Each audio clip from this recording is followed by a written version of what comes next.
Hello. कैसे हैं सब लोग? Good evening sir. Good evening. कैसे हैं आप सभी? सब लोगों को क्या मेरी स्क्रीन दिख रही है?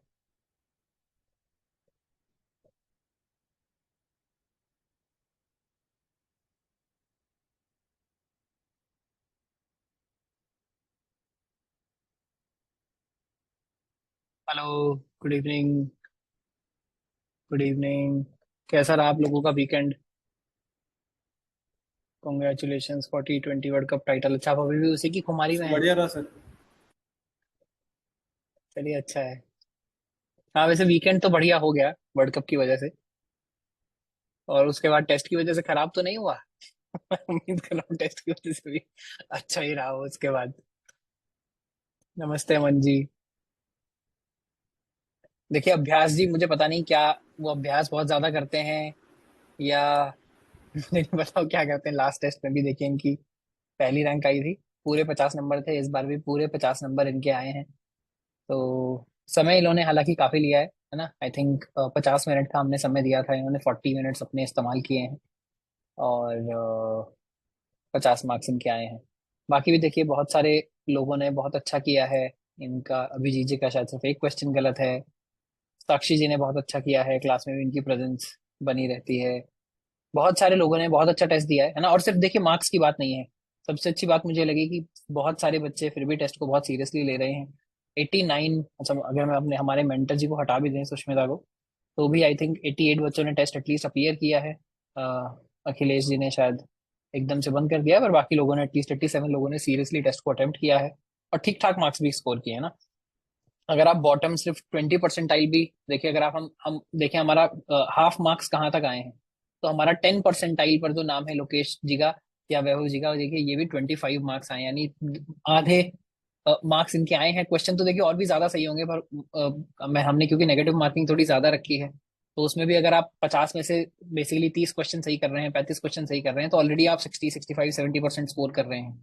पर ये अच्छी बात है कि बैच में सब लोग इतने मेहनती हैं, इतने एक्सपीरियंस वाले हैं, इतने अच्छे हैं कि 100 में से 60 नंबर वाले को 11 परसेंटाइल मिल रहा है ना। तो सर बहुत अच्छी बात है। हाँ सर जी, मेरे मोहित जी। साथ एक इश्यू हो रहा है। जैसे आप ऑनलाइन कॉन्सेप्ट समझाते हैं, मुझे समझ में भी आता है, प्रैक्टिस करता हूँ तब हो जाता है, पर बाद में सर जैसे ही मैं देख रहा हूँ कि टेस्ट दे रहा हूँ तो कुछ थ्योरी वाले कॉन्सेप्ट है ना सर, वो मेरे से छूट जा रहे हैं।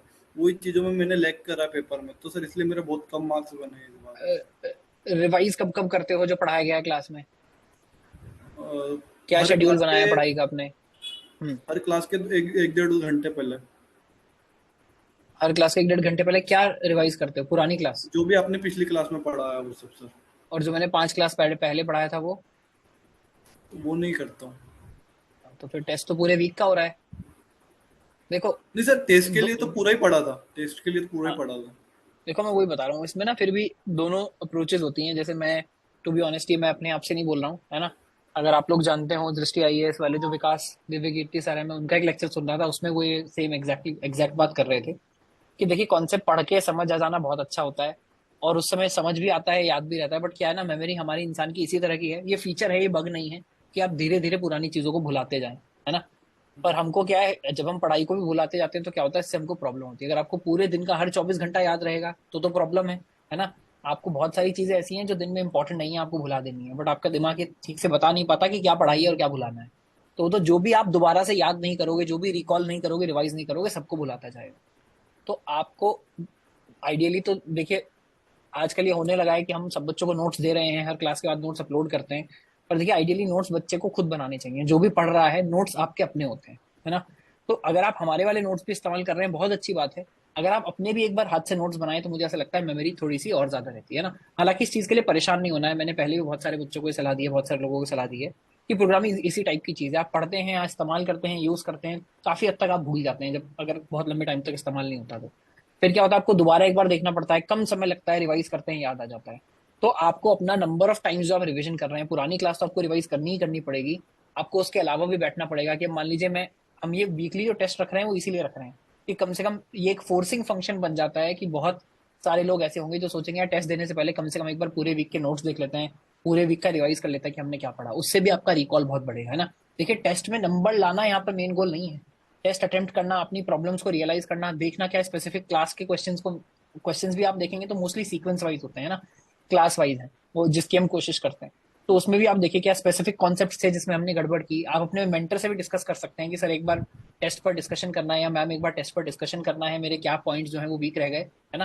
देखिए जिनके नंबर थोड़े कम आए उनके साथ मेंटर अपने आप से भी डिस्कशन करेंगे, डिस्कशन इनिशिएट करेंगे। बट अगर आप भी स्पेसिफिकली, हो सकता है मेंटर को ऐसा लग रहा हो कि आपके नंबर ठीक आए बट आप इंप्रूव करना चाहते हैं, आप मेंटर से बोलिए कि एक टेस्ट के लिए डिस्कशन करना है मैम या सर, और स्पेसिफिकली एक बार एरियाज फिगर आउट करिए, कौन सी क्लासेस हैं जहां आपने मिस किया है, या कौन से कॉन्सेप्ट्स हैं जो समझ नहीं आ रहे हैं, उनको एक बार दोबारा से आपको रिवाइज करना होगा। नोट्स देखिए, क्लास दोबारा जाकर देखना है तो वो देखिए, हालांकि वो अवॉइड करना है ना। कोई डाउट्स हैं तो वो पूछिए। तो इसी तरह से होगा। आप सिर्फ जरूरी नहीं कि सिर्फ वही वाले वीक का देखें जब टेस्ट है। आप किसी भी दिन वीकेंड पर या किसी भी दिन आपके पास समय है तो एक बार देखिए, चल फर्स्ट वीक में हमने क्या पढ़ा था वो उसका मैं नोट्स में दोबारा निगाह मार लेता हूँ, नजर डाल लेता हूँ। आपको ऐसा लगेगा कि मुझे सब याद है, बट जब आप दोबारा नोट्स देखेंगे तो लगेगा हाँ ये पॉइंट शायद मुझे याद नहीं था, ये याद नहीं था, है ना। तो देखिए इसमें जितना ज्यादा रिविजन करेंगे, जितना ज्यादा यूज करेंगे, आपको याद आता जाएगा। बस मेमोरी जो है उसको ठीक करने का यही तरीका है। बाकी कोई डाउट है तो आप डेफिनेटली पूछ ही सकते हैं। प्रतीश जी आप सिंटेक्स कुछ में बोल बहुत रहे हैं। कंफ्यूजिंग होती है सर। सॉरी। सिंटेक्स जो रहते हैं ना सर, उसमें बहुत कंफ्यूज हो जाता हूँ मैं। जैसे कि आपने वहाँ पर बहुत सारे ऑप्शंस दिए थे, तो उनमें मैं कंफ्यूज हो गया था कि यही है या फिर कोई और है, तो इस कारण से भी मेरे गलत हुआ। तो सर वो चीज़ है। देखो वो तो होगा ही, और टेस्ट मैंने इस बार पहले से ही बोला था। मैंने जो पहला टेस्ट था वो बहुत सिंपल बनाया था इस हिसाब से कि एग्जैक्टली जो जो चीजें क्लास में हुई हैं बस उसी हिसाब से टेस्ट बनाया था। इस बार हमने उसको एक लेवल प्लस किया था कि थोड़ा जिसको एप्लीकेशन और करना है, अगर थोड़ा आपने घर जाकर इस्तेमाल किया है, कुछ बनाने की आप साथ साथ कोशिश कर रहे हैं, तो उसमें भी काम आएगा, है ना।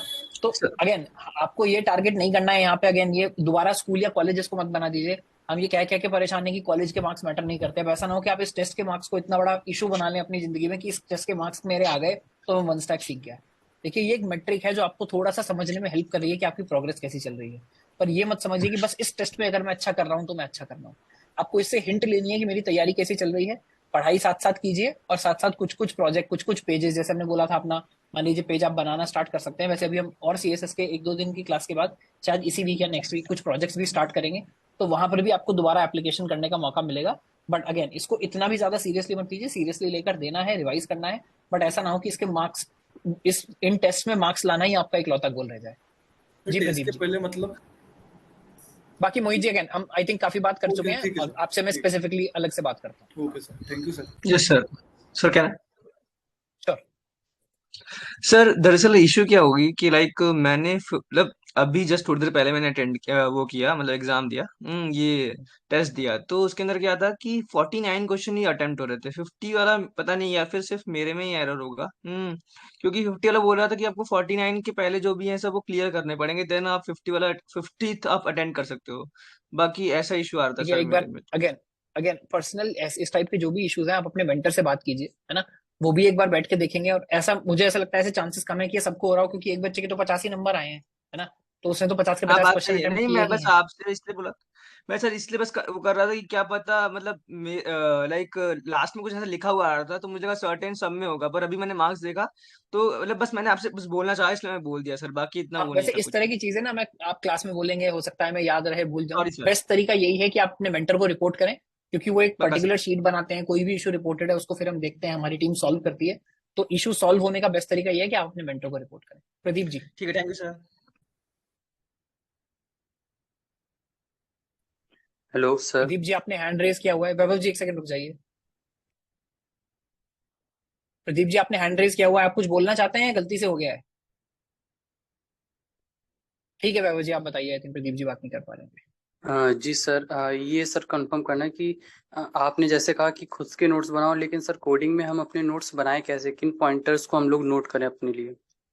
देखो आप जब क्लास ले रहे हो आप उसके साथ साथ भी नोट डाउन करने की कोशिश कर सकते हो, है ना। क्लास के साथ जी। साथ जरूरी नहीं कि आप कोड लिखने की कोशिश करो, वो दोनों ही चीजें हैं। वो नोट्स आपके कोड भी होंगे जो आप लिखने की कोशिश कर रहे हैं। बट कोडिंग कोई स्पेशल नहीं है। जैसे आप नॉर्मल क्लासेस में नोट्स बनाते आए हो, कोई भी बात जैसे टीचर के मुंह से निकलती है, कई बार लगता है हाँ ये इंपॉर्टेंट है, मुझे समझ आ गई, उसे आप अपने दो तीन शब्दों में, एक लाइन में आप लिख लेते हो। तो मैं ये नहीं कह रहा हूँ कि जो हमारे नोट्स हैं उनका आपको यूज नहीं करना है, जो इंपॉर्टेंट पॉइंटर्स हैं उसके लिए तो आपके पास है ही। बट जब आप एक चीज को समझते हैं, मैं प्रॉब्लम के लिए भी यही बोलता हूँ लोगों को, सब मतलब बार बार मैं कह के थक गया हूँ कि हमारे पोर्टल पर और प्रॉब्लम्स होनी चाहिए, बढ़ी हैं पहले से ज्यादा, ऐसा नहीं है कि नहीं बढ़ी हैं। बट फिर भी जिस लेवल की डाउट सॉल्विंग में एक्सपेक्ट कर रहा था, शायद अभी हम उतने टफ टॉपिक्स पर पहुंचे नहीं है, वो होगी आगे चल के। बट जब आप अपने माइंड में आपके कोई कंफ्यूजन आ रहा है, जब आप उसको लिखने की कोशिश करते हैं ना, आधी बार वो डाउट सॉल्व हो जाता है। जब आपको कोई चीज समझ आई, जब आप उसको लिखने की कोशिश करते हैं, तो कई बार नए डाउट्स उसमें पैदा होते हैं। तो आप, मैं बस ये बोल रहा हूँ कि एक लिखने की कला है, हो सकता है आप उसको नोट्स को इस्तेमाल भी ना करें, आप बस लिखें और उसके बाद उसको छोड़ दें। बट अगर आप एक बार जो आपको समझ आए वो लिखने की कोशिश करेंगे, जो आपको डाउट आ रहा है वो लिखने की कोशिश करेंगे, तो मेरा अगेन ये मेरा पर्सनल ऐसा मानना है, ये मेरी लर्निंग में मैं जनरली इस तरह से करता हूँ, मुझे हेल्प होता है, तो आपको हेल्प होगा उससे बहुत ज्यादा। जी सर। जी सुजीत जी। सर मेरा एक क्वेश्चन है, जैसे कि सीएसएस में बहुत सारे सिंटैक्स होता है, राइट? तो वो जो सिंटैक्स है हमेशा याद नहीं रहता है, तो जब कंपनी के लिए इंटरव्यू में जाऊंगा तो वहां पर की मतलब वहां पर जो सजेशन होता है वो भी यूज कर सकता हूँ, जैसे VS कोड का सजेशन होता है, तो वहां पर भी जो सॉफ्टवेयर था वहां पर सजेशन देता है, नहीं देखिए तो वो मुझे कंपनी भी। कंपनी पर डिपेंड करता है, कंपनी कंपनी पर डिपेंड करता है। बहुत सारे लोग आईडी का यूज करना अलाउ करते हैं, बहुत सारे ऐसे लोग हैं जो आईडी का इस्तेमाल अलाउ नहीं करते हैं, आपसे टेक्स्ट एडिटर में लिखवाएंगे। वैसे मेरा पर्सनल ऐसा मानना है, इंटरव्यू में एग्जैक्ट सिंटेक्स सही है या नहीं, इस पे बहुत ज्यादा लोग आपको बेसिकली रेट नहीं करते हैं। एज फार एज आपको कॉन्सेप्ट याद है कि वो किस तरह से किया जाता है, सिंटेक्स लोग गूगल करना भी अलाउ कर देते हैं, आईडी में देखना भी अलाउ कर देते हैं, that should not be a problem. Actually आपके जो टेस्ट है बहुत सारे सिंटैक्स के क्वेश्चंस थे, मतलब बहुत अभी सारे। तो आपने अभी पढ़ा है ना, अगर आपको वो चीज 4 दिन बाद भी याद नहीं है तो प्रॉब्लम है। अभी तो सोचो हमने सीएसएस पढ़ना स्टार्ट किया है, हम सीएसएस कंप्लीट करेंगे, जावास्क्रिप्ट पढ़ेंगे, रिएक्ट पढ़ेंगे, ये सब हम 5 महीने में कंप्लीट कर रहे होंगे। उसके कितने दिन बाद आप इंटरव्यू देंगे, इंटरव्यू में सिर्फ ये नहीं पूछा जाएगा, कुछ और भी पूछा जाएगा। तो वहां की जो एक्सपेक्टेशन होगी सीएसएस के एक सिंटेक्स के बारे में, और जो हमारी एक हफ्ते बाद एक्सपेक्टेशन है, उसमें डिफरेंस है ना। Okay sir. जी प्रदीप जी।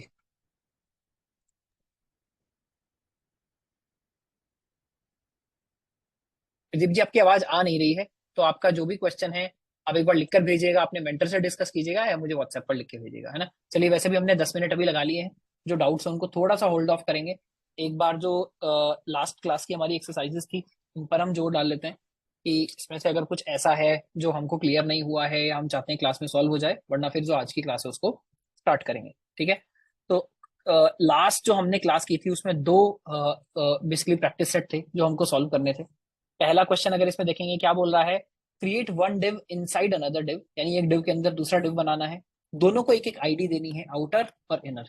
और करना क्या है, ये टेक्स्ट प्रॉपर्टीज के लिए है। आउटर डिव में हमको टेक्स्ट साइज 25 सेट करना है और इनर में 10 सेट करना है। तो बेसिकली दोनों में आईडी आईडी को आप टारगेट करेंगे और जो टेक्स्ट साइज है वो दोनों में सेट कर देंगे, है ना। तो मुझे ऐसा लग रहा है कि ये वाला क्वेश्चन इजी था, आप लोगों ने कर लिया होगा। दूसरा क्या है, use icon from fontawesome.com and use icons of LinkedIn and GitHub. देखिए हमने ऑलरेडी कर कर देखा था फेसबुक के लिए, एग्जैक्टली सेम, बस दोनों आइकन आपको एक लिंक्डइन का लगाना था, एक गिटहब का लगाना था।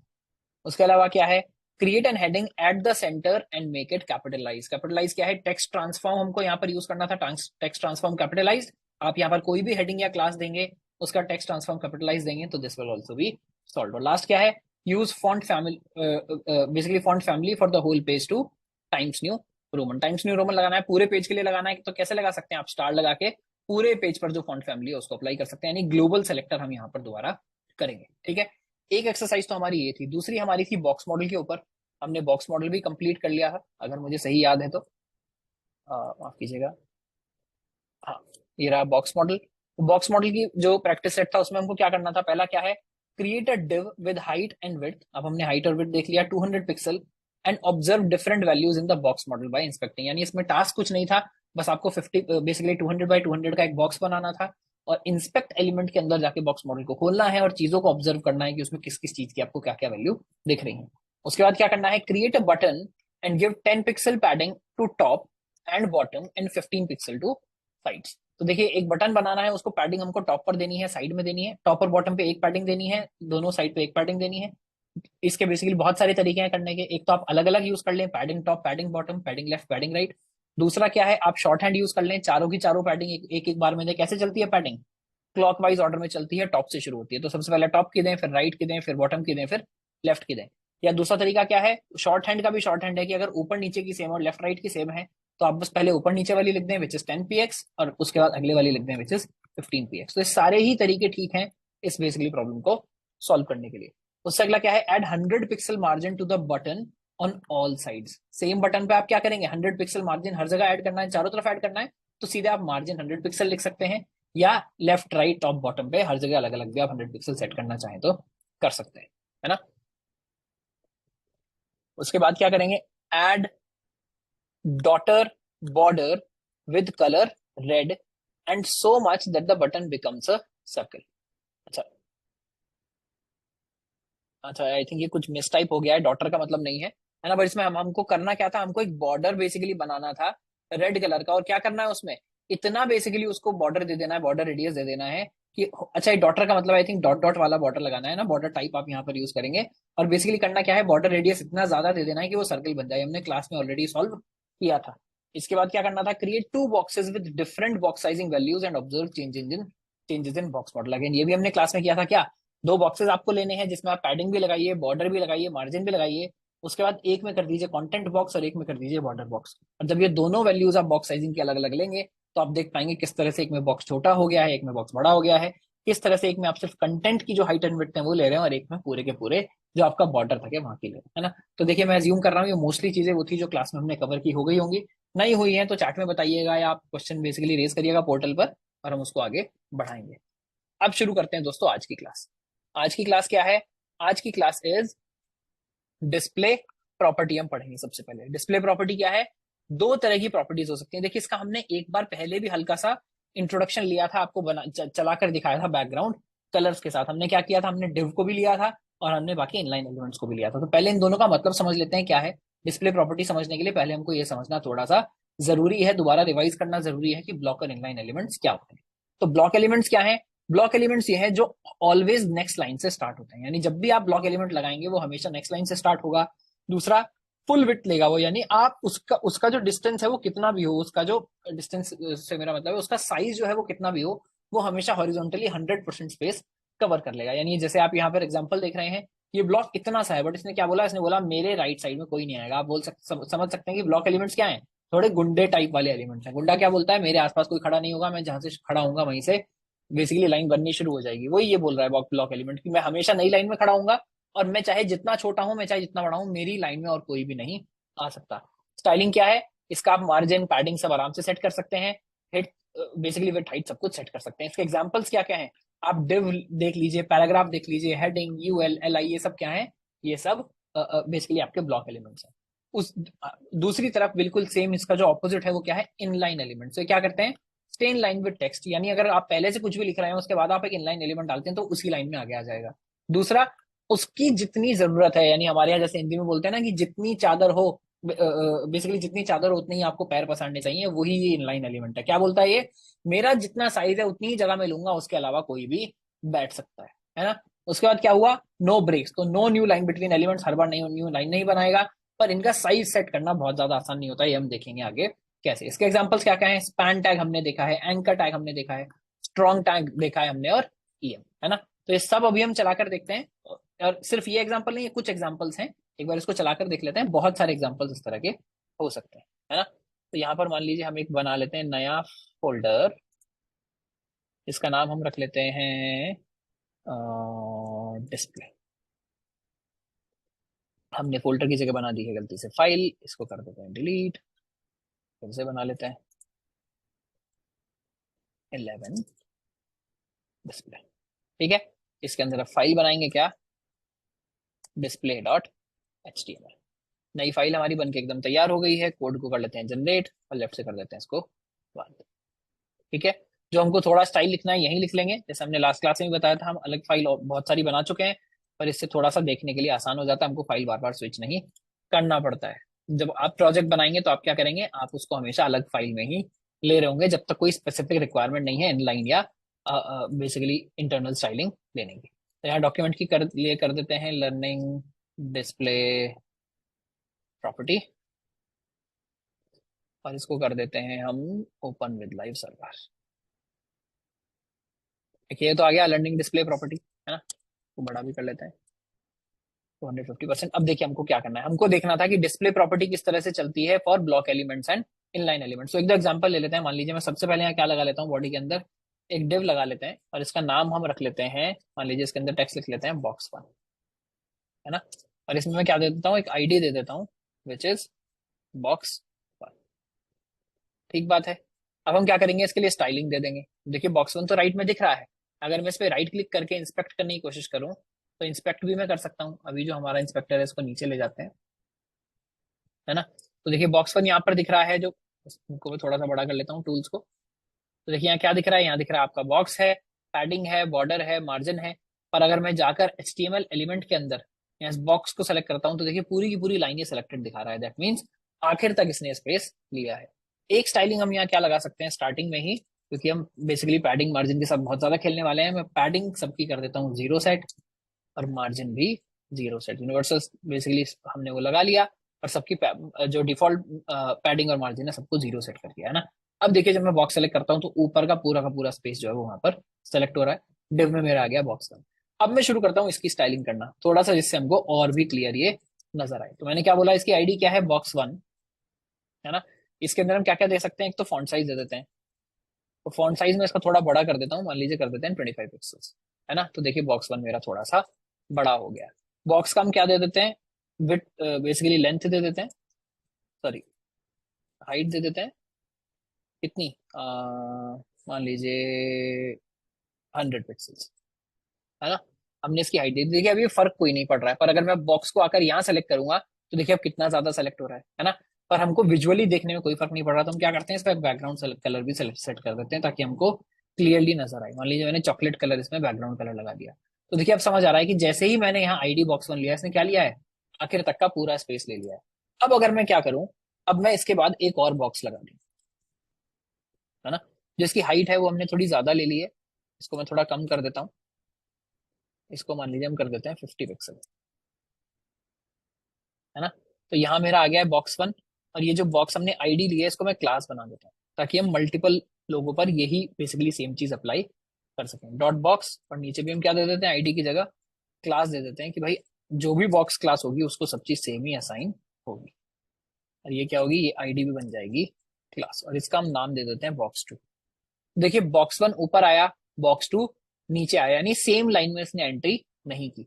अगर मैं क्या करूं, अगर मैं बॉक्स 1 का, यहाँ पर हम दोबारा आ जाते हैं स्टाइलिंग में, और मैं अभी देखिए ब्राउजर में आपको करके दिखा रहा हूँ। मैं यहाँ इसकी विड्थ भी मान लीजिए सेट कर देता हूँ। अभी हमने सिर्फ हाइट सेट की, अगर मैं इसकी विड्थ सेट कर दूं मान लीजिए 200 पिक्सल्स, तो देखिए क्या हुआ, मैंने दोनों की हाइट 200 पिक्सल सेट कर दी है। पेज पर आपको क्लियरली दिख रहा है 200 पिक्सल से भी ज्यादा जगह है, बट ये फिर भी पिछली लाइन में नहीं जाएगा, क्योंकि बोल रहा है मैं हमेशा नेक्स्ट लाइन से भी शुरू होता हूँ। मैं बॉक्स 1 तो इसको अलाउ कर ही नहीं रहा है अपनी लाइन में आने के लिए, पर बॉक्स 2 भी अपनी बात पर रेडी है कि भाई मैं भी हमेशा नेक्स्ट लाइन से ही शुरू होऊंगा। मुझे ये इस बात से फर्क नहीं पड़ता कि ऊपर की लाइन में स्पेस है या नहीं। और यहाँ भी मैं क्या करूंगा, अपना पूरा का पूरा स्पेस ऑक्यूपाई करने की कोशिश कर रहा हूँ। इसके बजाय अगर हम इसके नीचे क्या बना लें, देखिए हमारे पास उसके एग्जाम्पल क्या क्या थे, स्पैन है, एंकर टैग है, स्ट्रॉन्ग है। मान लीजिए मैं एक स्पैन बना लेता हूँ। स्पैन हमने बना लिया, इसके अंदर टेक्स्ट लिख दिया स्पैन 1, है ना। देखिए स्पैन 1 कहाँ है, अभी तो नेक्स्ट लाइन में आया, क्यों, क्योंकि बॉक्स 2 भी अलाउ नहीं कर रहा है ना। पर अगर मैं इसके बाद एक और स्पैन लगा दूं जिसका नाम मैं रख दूं स्पैन 2, तो क्या होगा, देखिए सेम लाइन में स्पैन 1 स्पैन 2 आ गए। अब मैं सेलेक्ट कर रहा हूँ तो ये स्पेस कितना ले रहा है, बिल्कुल जितना इसको चाहिए उतना ही स्पेस ले रहा है।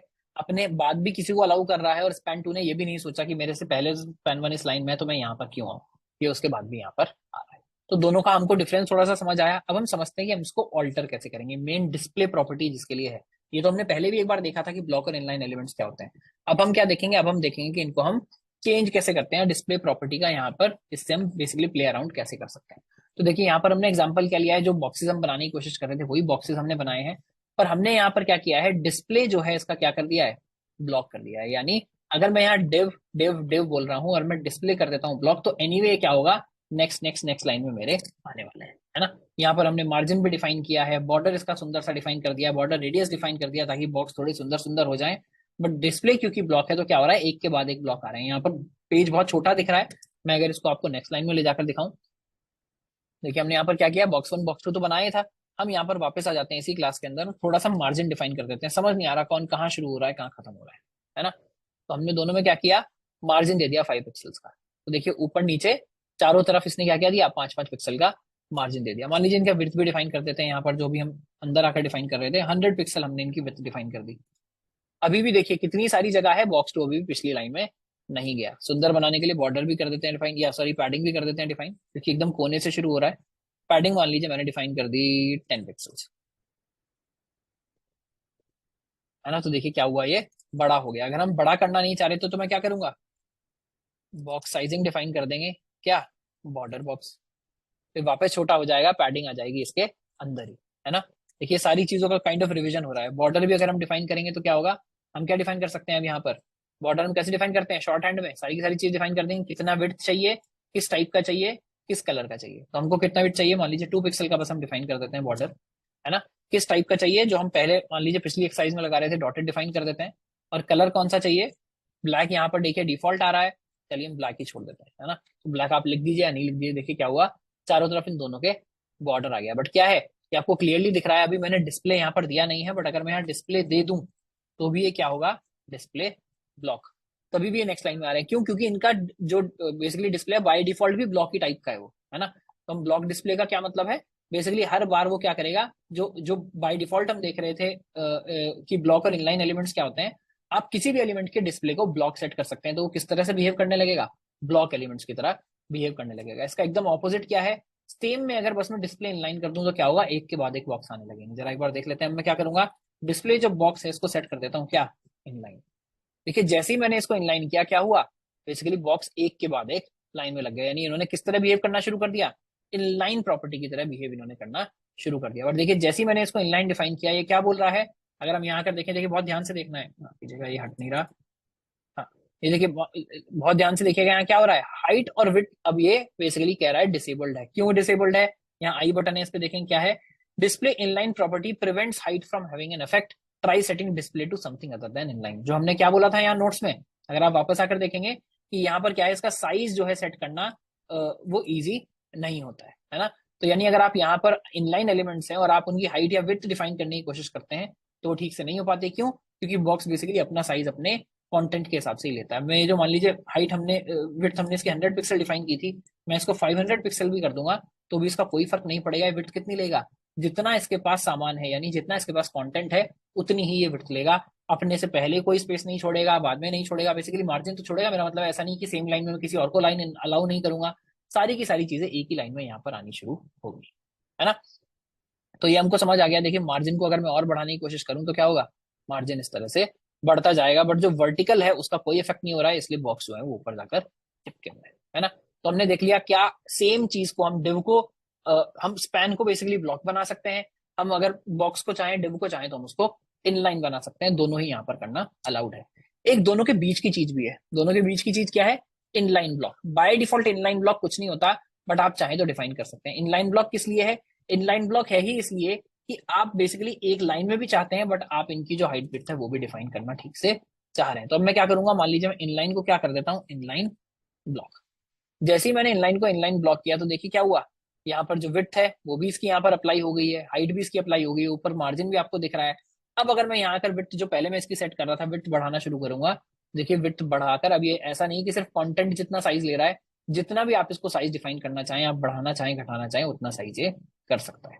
तो ये क्या है कि आप ये बोलना चाह रहे हैं कि ब्लॉक की जो बेसिक प्रॉपर्टीज है उनको आप छोड़ दीजिए, यानी पहले कोई स्पेस मत छोड़िए और अपनी लाइन में किसी और को भी अलाउ कीजिए, पूरी लाइन मत ब्लॉक कर दीजिए, पूरा हॉरिजॉन्टल स्पेस मत ब्लॉक कर दीजिए, बट आप अपनी हाइट और विड्थ और जो भी बेसिकली आपके साइज वाली प्रॉपर्टीज हैं उनको मैं फिर भी सेट कर पाऊँ, है ना। बाय डिफॉल्ट कुछ भी इनलाइन ब्लॉक नहीं होता है, या तो बेसिकली इनलाइन होता है या ब्लॉक होता है, और यहाँ इनलाइन ब्लॉक आप किसी भी चीज को सेट कर सकते हैं। सेम एग्जांपल बेसिकली यहाँ पर आपके नोट्स में भी है कि अगर मैं सिमिलर चीज को इनलाइन ब्लॉक सेट करता हूँ तो इस बार बॉक्स कैसे आ जाते हैं, अपना साइज भी पूरा बड़ा ले रहे हैं। देखिए पिछली बार क्या हुआ था, साइज इनका बड़ा नहीं था, तो जितना इनके पास स्पेस था बस उतना ही छोटा छोटा सा आ गया था, है ना। यहाँ हमने पैडिंग डिफाइन नहीं की है, हमने अपने एग्जाम्पल में पैडिंग भी डिफाइन की थी, इसलिए हमारे बॉक्सेस फिर भी थोड़े ठीक दिख रहे थे। बट यहाँ हमने पैडिंग डिफाइन नहीं की तो इन्होंने बॉक्स का साइज बिल्कुल इनलाइन में छोटा छोटा हो गया था जितना कंटेंट था। जैसे ही मैंने इनलाइन ब्लॉक किया तो इनका अपना साइज जितना हमने डिफाइन किया है, यहाँ विड्थ और हाइट डिफाइन किया है उस हिसाब से चल रहा है, मार्जिन पैडिंग बाकी सब चीजें चल रही हैं, बट आ रही हैं इनकी लाइन में, ठीक है। और एक होती है डिस्प्ले प्रॉपर्टी नन। देखिए इसका भी यूज बहुत जगह किया जाता है ना। इसका डिस्प्ले नन का क्या मतलब है, यानी वो चीज गायब हो जाती है पूरे के पूरे डिस्प्ले से। यहाँ देखिए ये इंपॉर्टेंट बात है कि जब आप डिस्प्ले नन करते हैं, हमने विजिबिलिटी भी पढ़ा था, विजिबिलिटी जो है वो क्या करता है, विजिबिलिटी सिर्फ विजिबिलिटी हाइड कर देता है किसी भी चीज की, पर वो अपना जगह जो है वो पेज में जगह एक्वायर करके रखती है। बट डिस्प्ले नन जैसे ही आप कर देते हैं तो क्या होता है, जगह पूरी की पूरी गायब हो जाती है। तो हम यहाँ क्या करेंगे, मान लीजिए जो मेरे दो बॉक्स हैं, इसमें मैं एक में आईडी भी दे देता हूँ, आईडी इज बॉक्स 2। देखिए मैं क्लास में ही कर दूंगा डिस्प्ले नन, तो क्या होगा, दोनों के दोनों ही गायब हो जाएंगे। पर मैं यहाँ क्या करता हूँ, इस बार एक को बेसिकली आईडी से टारगेट कर देता हूँ, बॉक्स 2 को, और मैं उसको बोल रहा हूँ आपकी बाकी सारी चीजें तो क्लास से आपको मिल रही हैं, बट क्योंकि मैं बाद में डिफाइन कर रहा हूँ तो ये हो जाएगा ओवरराइड। और मैं इस वाले का डिस्प्ले क्या सेट कर रहा हूँ, इस वाले का मैं डिस्प्ले सेट कर देता हूँ नन। देखिए जैसे ही मैंने बॉक्स 2 का डिस्प्ले यहाँ पर नन सेट कर दिया, बॉक्स 2 हो गया स्क्रीन से गायब, बॉक्स 2 पूरा का पूरा हो गया स्क्रीन से गायब। और क्या हो गया है, जैसे ही मैंने बॉक्स 2 का डिस्प्ले नन सेट किया, बॉक्स 2 पूरा का पूरा गायब हो गया और उसकी जगह ले ली है स्पैन 1 स्पैन 2 ने। अगर मैं डिस्प्ले नन की जगह यहाँ क्या करता, मान लीजिए डिस्प्ले तो मैं छोड़ देता हूँ, प्रॉपर्टी डिस्प्ले को मैं चेंज ही नहीं करता। अगर मैं यहाँ क्या कर रहा होता, जो हमने पहले यूज किया था, क्या विजिबिलिटी इसकी चेंज कर देते हैं, विजिबिलिटी शायद होती है हिडन। तो देखिए क्या हुआ, बॉक्स 2 दिख अब भी नहीं रहा है, बट बॉक्स 2 का स्पेस गायब नहीं हुआ, बॉक्स 2 ने अपनी जगह ली हुई है, बस मिस्टर इंडिया हो गया है, याद है ना। अगर वैसे शायद आप लोगों को याद नहीं होगा, आपके एज की पिक्चर नहीं है वो, है ना। तो मिस्टर इंडिया में क्या होता था, वो घड़ी पहनता था और क्या हो जाता था, गायब हो जाता था इमीडिएटली। तो गायब हो गया बट है तो वहां पर, है ना। तो गायब हो गया पर है तो, यानी स्पेस इसने अभी भी लिया हुआ है, जगह अभी भी लिया हुआ है, स्पैन 1 स्पैन 2 यहाँ पर आ रहे हैं। और जैसे ही आप गॉन कर देते हैं, तो मान लीजिए क्या हुआ, टाइम मशीन में कोई बैठकर चला गया मल्टीवर्स में या कहीं और चला गया है, गायब हो गया है, यानी उसने जो अपनी जगह थी वो भी यहाँ से खाली कर दी है ना। तो अब विजिबिलिटी को अगर मैं हटा दूं और डिस्प्ले कर देता हूँ, आपकी जगह डिस्प्ले कर देता हूँ नन, तो जैसे ही हम डिस्प्ले नन करेंगे क्या होगा, बॉक्स 2 की जगह ही गायब हो जाएगी, यानी पेज पर अब वो कोई जगह नहीं ले रहा है। स्पैन 1 स्पैन 2 है, देखिए बॉक्स 2 एग्जिस्ट अभी भी करता है। अगर मैं यहाँ कर देख रहा हूँ तो बॉक्स 2 एग्जिस्ट करता है कोड के अंदर, पर बॉक्स 1 पे जा रहा हूँ तो सिलेक्टेड आ रहा है कुछ, बॉक्स 2 पे आ रहा हूँ तो कुछ भी सिलेक्टेड नहीं आ रहा है। मैं नीचे आकर देखूंगा तो पैडिंग मार्जिन ये सब दिखा रहा है जो कैलकुलेटेड है, बट क्योंकि वो बॉक्स में है ही नहीं, मेरे पेज में है ही नहीं, इसलिए उसको सेलेक्टेड बेसिकली यहाँ पर कुछ भी नहीं दिख रहा है। जब मैं उसको सेलेक्ट करता हूँ तो यहाँ पर कुछ भी नहीं दिखाई देता है। ठीक है, एक बार यहाँ पर हम पॉज कर लेते हैं। अगर डिस्प्ले प्रॉपर्टी में हमारी एज की तो है सर, अच्छा औरंगजेब जी बोल रहे हैं आप मुझे ऐसा लग रहा है कि आप शायद मेरी एज के हैं या मतलब मेरे साथ वाले हैं, तो मतलब याद होगा मिस्टर इंडिया। बट हाँ, ये वही कॉन्सेप्ट है, आपको याद रहना चाहिए कि डिस्प्ले और बेसिकली विजिबिलिटी में क्या फर्क है। बस बेसिक फर्क ये है, दिखता दोनों केस में नहीं है। एक केस में वो पेज पर अपनी जगह भी नहीं लेता, यानी विजिबिलिटी में वो अपनी जगह वहीं लेके रखता है, बस दिखता नहीं है, यानी कंप्लीटली ट्रांसपेरेंट हो जाता है, आप एक तरह से समझ लीजिए। और जब हम डिस्प्ले नन करते हैं तो वहां से गायब भी हो जाता है। डिस्प्ले नन सबसे ज्यादा यूज होता है, विजिबिलिटी बहुत कम यूज होता है। बट जैसे मैंने बताया था, जैसे हम मान लीजिए फॉर्म बना रहे हैं, फॉर्म के नीचे हम एरर्स दिखाना चाहते हैं, बहुत सारी चीजें ऐसी हैं जो आप किसी समय पर ही दिखाना चाहते हैं, किसी कंडीशन पर वो आ जाएगी, नहीं तो नहीं नहीं आएगी। तो आप क्या करते हैं, उन सब चीजों को पेज में लगा कर रखते हैं, उनकी डिस्प्ले जो है वो नन करके रखते हैं। अगर किसी कंडीशन में आपको उनका डिस्प्ले चेंज करना है तो जावास्क्रिप्ट से आप उनका डिस्प्ले जो है वो चेंज कर देते हैं। अखलाक अंसारी जी पूछ रहे हैं डिस्प्ले नन में एनिमेशन नहीं लगा सकते, चलिए जी अभी अपना माइक आप बंद कर लीजिए, अपना हैंड रेज कर लीजिए, मैं जब आपका नाम लूंगा हाँ तब पूछ लीजिएगा। हाँ तो अखलाक जी पूछ रहे हैं एनिमेशन नहीं लगा सकते। अगर अखलाक जी नंबर कितने आए हैं आपके, मुझे एक बार ये भी चेक करना था। आप आगे तो बहुत भाग रहे हैं, अभी एनिमेशन पर हमको आना है एक हफ्ते बाद, एनिमेशन आप अभी सीखना चाहते हैं। कितने नंबर आए आपके, टेस्ट दिया था या नहीं दिया था, माइक पर आ जाइए। ये रे अखलाक जी। यस सर, दिया था मैंने। हाँ, 33 मार्क्स ही क्यों आए, मैं ये नहीं कह रहा हूँ कम है ना, मैं फिर भी पूछ नहीं, रहा हूँ, और ज्यादा भी आ सकते थे, ज्यादा क्यों नहीं आए। यस सर आ सकते थे, बट मैंने आज ही दिया था, वो भी हॉस्पिटल में बैठ के। मेरे आप ही का 2 महीने पहले शादी हुआ था ना, तो उनके जो चलिए फादर इन पर्सनल लॉ है प्रॉब्लम ना, है तो कोई बात नहीं, हाँ पर्सनल प्रॉब्लम तो है तो कोई हॉस्पिटल बात में नहीं। तो कॉन्सेंट्रेट नहीं कर पाए थे ज्यादा सर। आप प्लस 10 गलत हो गए सर, यही मेरे को ज्यादा थोड़ा अफसोस हो रहा है, 10 गलत कर तो दिया देखिए, मैंने। पर ये कोशिश कीजिए कि पहले जो पढ़ाया जा रहा है ना उसमें ज्यादा दिमाग लगाया जाए, ना कि ये सोचने के कि आगे हम क्या करेंगे, है ना। वो देखिए ये सब बिहेवियर जो था ना यूट्यूब पर मैं देखता हूँ, मैंने आज ही ये मान लीजिए 7 बजे एक वीडियो डाली, तो उस पर कभी कोई ये नहीं कहता कि हाँ ये वीडियो आ गई, आपने बोला था ये बहुत इंपॉर्टेंट वीडियो है। मैंने इस वाली वीडियो में कम से कम 5-6 दिन लगाए, उसके बाद 30 मिनट की एक वीडियो निकली है। और मुझे ऐसा लग रहा है जावास्क्रिप्ट जो लोग सीख रहे हैं, अभी जब हम सीखेंगे तो मैं उस पोर्शन को यही लाइव कोर्स में कवर करूंगा, बट उनके लिए बहुत ही इंपॉर्टेंट चीज है वो देखना कि जावास्क्रिप्ट किस तरह से चलती है, आपको समझ आ जाएगा।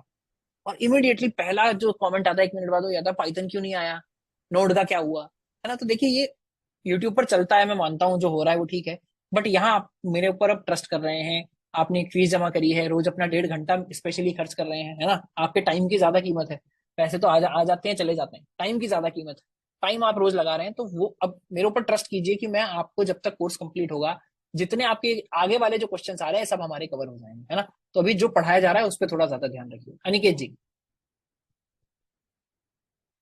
सर विजिबिलिटी नॉन और ओपेसिटी जीरो में कुछ फर्क है क्या? विजिबिलिटी नन और ओपेसिटी जीरो, बहुत अच्छा क्वेश्चन आप पूछ रहे हैं जी। मेरे को नहीं लगता कोई फर्क है, दोनों का जो बिहेवियर है वो एक्जैक्टली सेम होना चाहिए। ठीक है सर। सबको समझ आया क्या अनिकेत जी ने क्या क्वेश्चन पूछा? बहुत अच्छा क्वेश्चन पूछा। जो ओपेसिटी है वो भी क्या करती है, बेसिकली कितनी चीज दिख रही है। ओपेसिटी 1 के केस में आपको चीज कंप्लीटली विजिबल होती है, जैसे जैसे आप ओपेसिटी कम करते जाते हैं वो थोड़ी थोड़ी ट्रांसपेरेंट हो जाती है। अगर हम किसी चीज की बोल रहे हैं विजिबिलिटी नहीं है, यानी मिस्टर इंडिया क्या है, आप एक तरह से बोल सकते हैं कि कंप्लीटली ट्रांसपेरेंट है। कितनी बार ऐसा होता है, मेरे साथ भी ऐसा हुआ है, कहीं शीशा बहुत साफ होता है, आप चलते हैं और टकरा जाते हैं। ऐसा क्यों? क्योंकि उसकी विजिबिलिटी जो थी उस समय वो गॉन थी, बट स्पेस उसने लिया हुआ था, है ना। क्या है, उसका डिस्प्ले गॉन नहीं हुआ है। बहुत जगह क्या है, शीशा लगा हुआ है, आप टकरा जाते हैं, इसका मतलब क्या है, विजिबिलिटी गॉन हो गई थी। एक तरह से वो क्या है, ओपेसिटी जीरो वाला ही बिहेवियर है। अगर वो थोड़ा सा धूल होती, थोड़ी सी गंदा होता, थोड़ा सा टिंटेड ग्लास होता, तो आपको पता चल जाता कि कुछ ओपेसिटी है। बट ओपेसिटी जीरो होना, विजिबिलिटी बेसिकली हिडन होना, नन होना, जो भी उसका वैल्यू है, आई थिंक बिल्कुल सेम है। सर स्लाइड्स को स्क्रीन पे लाओ, प्रीत चौहान जी पूछ रहे हैं। क्या मतलब बता रहे हैं? अच्छा, जैसा आपने बोला बिल्कुल वैसे ही करेंगे। शैलेश जी आपने माइक ऑन किया हुआ है, आप ही पूछ लीजिए प्लीज। वैसे अपने आप माइक मत ऑन किया कीजिए, सही तरीका है कि आप हाथ हाथ ऊपर करें।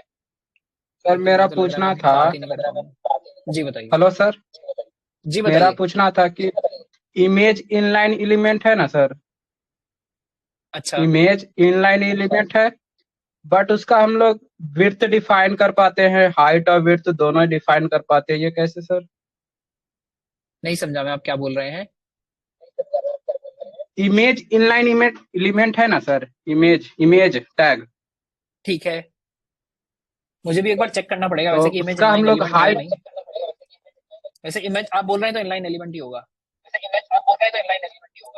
आपके साइड से यार आवाज वापस आ रही है। सर आपका आवाज रिपीट हो रहा है। वो शैलेश जी शायद स्पीकर चलाकर बैठे हैं बड़े वाला ना, तो मैं मेरी आवाज जो उनके पास जा रही है उनके माइक से वापस आ रही है। चलिए जी, अभी के लिए मैंने आपको म्यूट कर दिया है ना। पर देखिए क्वेश्चन अच्छा है कि अगर इमेज जो है वो इनलाइन एलिमेंट है। देखिए मैंने पहले भी देखा है, ये जो प्रॉपर्टीज हैं ये हर चीज के लिए अप्लाई नहीं होती है। जो साइज वाला भी है ना, बहुत सारे जो छोटी चीज है उनके लिए अप्लाई होता है, बट सबके लिए अप्लाई नहीं होता है। इसका कारण क्या है ये मुझे इमीडिएटली नहीं मालूम है। मैं नोट डाउन कर लेता हूँ, डेफिनेटली नेक्स्ट क्लास में मैं इसको डिस्कस करूंगा, या जो हमारा ग्रुप है उस पर मैं इसको बताऊंगा, है ना। एक सेकंड मेरे को दीजिए वरना ये चला जाएगा गायब।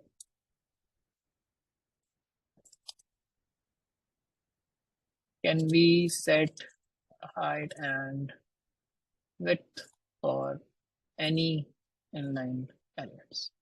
ठीक है, अच्छा क्वेश्चन था। उसके बाद सुजीत जी। Sir, we can set width and height. We can set margin of inline elements. We can set Margin margin। of for देखिए inline elements. उसमें भी मेरी अंडरस्टैंडिंग जहां तक है, वर्टिकल मार्जिन इसमें ठीक से सेट नहीं हो पाता है, हॉरिजॉन्टल मार्जिन हो जाता है। अगेन ये बिहेवियर जो है ब्राउजर टू ब्राउजर भी कई बार चेंज होता है, इन जनरल भी चेंज होता है, बट जो मार्जिन है वो आप वर्टिकल डिफाइन नहीं कर सकते हैं, हॉरिजॉन्टल डिफाइन कर सकते हैं। ये मेरी अंडरस्टैंडिंग है। एक बार आप फिर भी इसको क्रॉस चेक करिएगा, नहीं तो क्वेश्चन रेज करिएगा पोर्टल पर अगर आपको लगे कि Means गलत है। only left and right margins are valid, but top and bottom are not valid, right? Correct correct.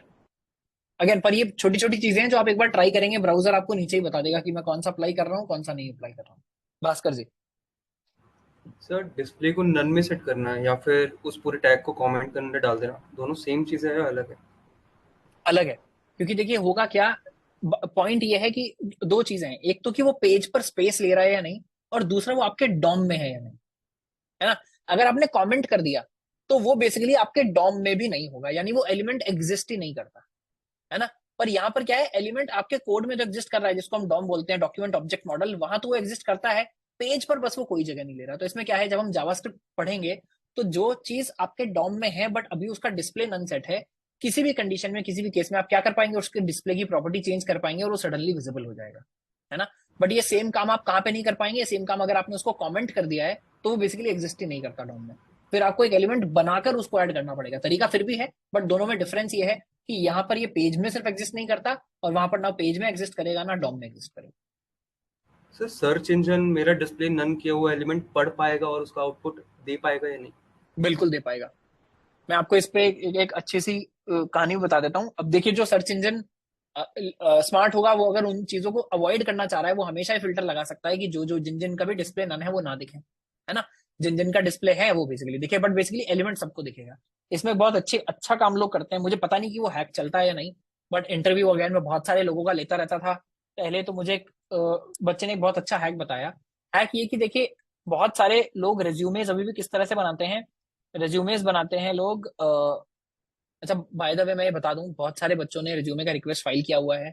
मैं एक राउंड का रिव्यू उनका कर चुका हूँ। बहुत सारे लोग वेट कर रहे हैं 5-6 दिन से, है ना। एक बार साइड नोट में बता रहा हूँ। पर जिन बेसिकली 2-3 जो एक्सपर्ट्स हैं जिनसे हम इंडस्ट्री से एक बार वेरीफाई कराते हैं, उनका मैं इस वीकेंड टाइम नहीं निकाल पाया। पूरा वीकेंड नहीं लगेगा, 1-2 दिन लगेगा। जैसे ही कोई और एक बार डबल चेक कर देगा तो आपको आपके रिज्यूमे के रिपोर्ट्स मिल जाएंगे ना। जो भी बच्चों ने 4-5 दिन से वेट कर रहे हैं, थोड़ा सा और धैर्य रखिए। मैं एक्चुअली रिव्यू कर चुका हूँ, बट मैं एक बार हमेशा एक सेकंड पेयर ऑफ आइज को दिखाता हूँ। तो जब वो देख लेंगे तो मैं आपको दिखा दूंगा। हाँ, इसमें मैं एक अच्छी स्टोरी बता रहा था आपको, ये अच्छा पॉइंट बता रहा था। आप लोग इस्तेमाल करके देख सकते हैं। मुझे पता नहीं हैक चलता है या नहीं, पर बहुत सारे लोगों का ये कहना था कि सर, रिज्यूमे जो शॉर्टलिस्ट होता है ना, वो आजकल टेक्स्ट सर्च पे होता है। कि मैंने कहीं पर रिज्यूमे लगाया और किसी को मान लीजिए वन स्टैक का कोई इंसान चाहिए, तो वो क्या करेंगे, वन स्टैक पर एक टेक्स्ट सर्च लगाएंगे, जितने भी उनके पास हजारों रिज्यूमेस पड़े हुए हैं उसमें से उसको शॉर्टलिस्ट कर लेंगे। बेसिकली सर्चिंग वो वहां पर यूज कर रहे हैं टू शॉर्टलिस्ट रिज्यूमेस। अब क्या है, आप अपने रिज्यूमे में सारी की सारी चीजें तो नहीं लिख सकते, और बहुत सारे कॉम्बिनेशन हो सकते हैं। मान लीजिए आपने मर्न सीख लिया, तो आप चाहेंगे कि मर्न पर कोई सेट सेलेक्ट कर रहा है तो भी आप सेलेक्ट हो जाएं, है ना। कोई नोड मांग रहा है तो भी आप सेलेक्ट हो जाएं, कोई फ्रंट एंड मांग रहा है, कोई बैक एंड मांग रहा है। बेसिकली एक चीज से रिलेटेड बहुत सारे टर्म्स हो सकते हैं, हंड्रेड्स ऑफ टर्म्स हो सकते हैं जो उससे रिलेटेड हो, जो आप सारी चीजें अपने रिज्यूमे में नहीं लिख सकते। तो बहुत सारे लोग क्या करते हैं, रिज्यूमे अपना बना लेते हैं और लास्ट में थोड़ा थोड़ा मार्जिन पैडिंग अपने रिज्यूमे में छोड़ दिया, और बाकी हर जगह ना टेक्स्ट साइज कर दिया 1 पिक्सल, और उसमें टेक्स्ट का कलर कर दिया व्हाइट। यानी जो भी आपका बैकग्राउंड कलर है वही टेक्स्ट का कलर कर दिया कि टेक्स्ट में लिखूं तो दिखे ना, है ना।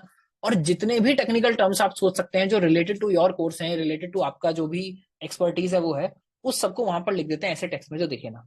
तो अगर कोई कभी आपका रिज्यूमे प्रिंट करके देख रहा है तो एनीवे उसको दिखने नहीं वाला कुछ भी। बट अगर आपके रिज्यूमे को कोई टेक्स्ट सर्च कर रहा है तो वो सारे के सारे टर्म्स में आपका रिज्यूमे जो है वो हिट करता है। तो फर्स्ट राउंड ऑफ फिल्टरिंग जो है, फर्स्ट राउंड ऑफ सिलेक्शन जो है, उसमें एटलीस्ट उस इंसान का ऐसा कहना था कि उसमें सर चांसेस बहुत ज्यादा बढ़ जाते हैं। और मेरा रिज्यूमे अगर आप देखेंगे, टेक्स्ट सर्च करेंगे तो सब चीजें मेरे रिज्यूमे के अंदर मिल जाएंगी, बट विजिबल मैंने वही चीजें रखी हैं 1 पेज में जो कि इंपॉर्टेंट है ना। तो ये सिमिलर टू भास्कर जी के क्वेश्चन है कि ऐसी चीजें जो एक्चुअली पेज पर एग्जिस्ट नहीं करती, एग्जिस्ट मतलब पेज पर नहीं दिखती बट एग्जिस्ट करती हैं, उनका सर्चिंग में कोई फायदा होता है या नहीं होता है, देखिए बिल्कुल हो सकता है। ठीक है, ऑलराइट, चलिए अब चलते हैं इसमें नेक्स्ट चीज पर। हमने यहाँ देख लिया है कि डिस्प्ले प्रॉपर्टी किस तरह से काम करती है। अब देखेंगे नेक्स्ट चीज विच इज रिलेटिव यूनिट। देखिए अभी तक हमने ये, मतलब अगर आज की क्लास में एक इंपॉर्टेंट टॉपिक हम पढ़ने वाले हैं डिस्प्ले, तो छोटा सा कॉन्सेप्ट है वो मैं मान के चलूंगा कि रिलेटिव यूनिट है। तो इसमें जो कोई सो रहा है साथ में आप कुछ कुछ what hack apply the same. अच्छा, प्रशांत जी बोल रहे हैं, अच्छा कोई और प्रशांत जी भी है, ठीक है। तो हमको यहाँ पर क्या करना है, हमको रिलेटिव यूनिट्स पढ़ने हैं ना। तो अगर आज की क्लास का कुछ इंपॉर्टेंट, हाँ मैं ये कह रहा था, अगर आपने, वैसे आज मैच तो नहीं है, मैं ज्यूम कर रहा हूँ फाइनल हो गया है, बट कुछ भी साथ में कर रहे हैं, खाना खा रहे हैं, कुछ भी कर रहे हैं, जरा अगले 5 मिनट 10 मिनट एकदम शांत दिमाग से सिर्फ जो मैं पढ़ा रहा हूँ उस पर कॉन्सेंट्रेट करिएगा। जितने भी हम प्रैक्टिकल प्रोजेक्ट्स करेंगे आजकल, थोड़ा सा बेसिकली रिस्पॉन्सिव डिजाइन करने के लिए काफी ज्यादा ये रिलेटिव यूनिट्स जो है उनका इस्तेमाल किया जाता है ना। तो रिलेटिव यूनिट्स अभी हम समझते हैं क्या है।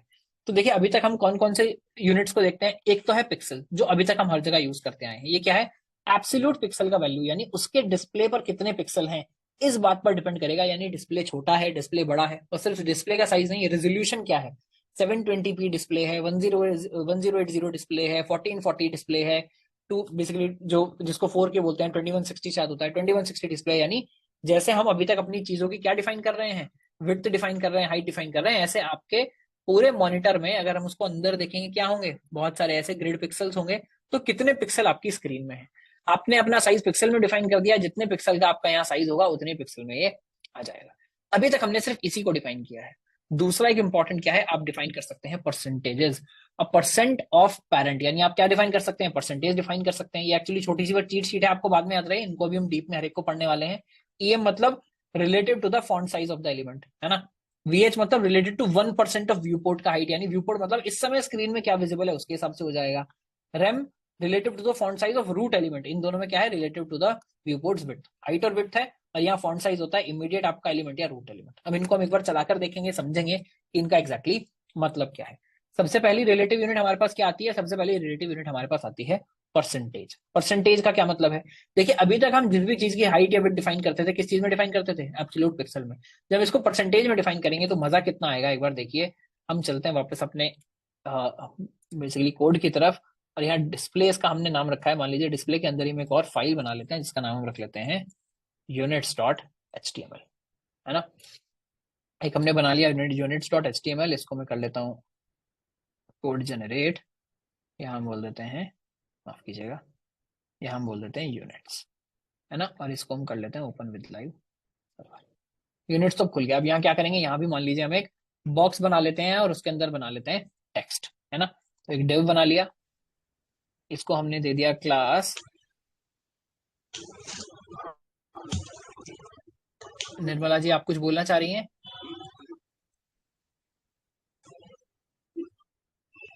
मुझे लग रहा है गलती से इनका माइक ऑन हो गया है। मैं फिलहाल इनको क्या, अच्छा सॉरी, मैंने आपको म्यूट कर दिया। एक बार आपको अनम्यूट करना पड़ेगा निर्मला जी, अगर आप कुछ बोल रही थी तो मुझे लगा आपका शायद माइक गलती से ऑन हो गया है।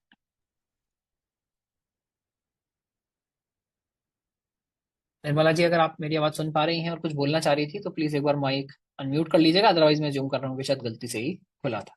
एनीवे तो यहाँ पर आ जाते हैं हम स्टाइल पर, और यहाँ हम डिफाइन करेंगे dot box for a class, है ना।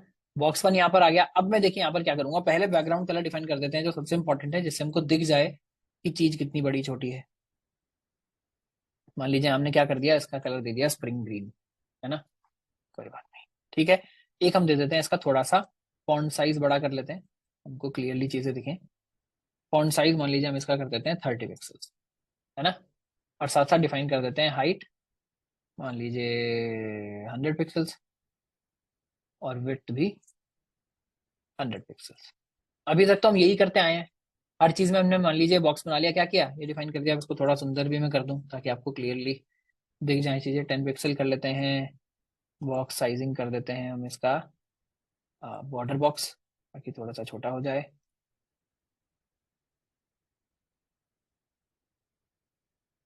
और हम दे देंगे पैडिंग 10 पिक्सल्स, है ना। तो देखिए हमारा हो गया। बॉर्डर भी डिफाइन कर ही देता हूँ जब बाकी सब कर दिया तो 3 पिक्सल सॉलिड ब्लैक, ठीक है। तो ये देखिए हमारा बॉक्स बन के तैयार हो गया। अब देखिए ये जो पेज है, मैं इसको कितना भी बड़ा करूं, कितना भी छोटा करूं, कुछ भी करूं, क्या ये बॉक्स का साइज चेंज हो रहा है? नहीं, बॉक्स का साइज किसी के साइज पर डिपेंड नहीं करता। बॉक्स का साइज सिर्फ अभी मैं जिस मॉनिटर पर ये कर रहा हूं या जिस मॉनिटर पर आप देख रहे हैं, सिर्फ मॉनिटर के साइज पर ही डिपेंड कर रहा है। अब मैं क्या करता हूं, देखिए ध्यान से, बाकी सबको हम ले जाते हैं अलग। ये मार्जिन और विड्थ और हाइट जो है इनको हम नीचे ले आते हैं, है ना। विड्थ और हाइट के साथ अब हम गेम करना स्टार्ट करेंगे। मैं क्या करता हूं, मैं मान लीजिए जो इसकी विड्थ है इसको मैं डिफाइन कर देता हूं कि this width will be 80% value. अब देखिए क्या कर रहा है, ये विड्थ ले रहा है 80% ऑफ द होल पेज, यानी इस पेज की विड्थ इस समय जितनी है उसका 80% इसने साइज ले लिया है। लेफ्ट और राइट में क्या छोड़ा है, लेफ्ट और राइट में छोड़ा है सिर्फ मार्जिन 10 पिक्सल का। तो अब देखिए, अब मैं जैसे ही पेज को बड़ा करता हूं तो साथ साथ बॉक्स भी मेरा बड़ा हो रहा है।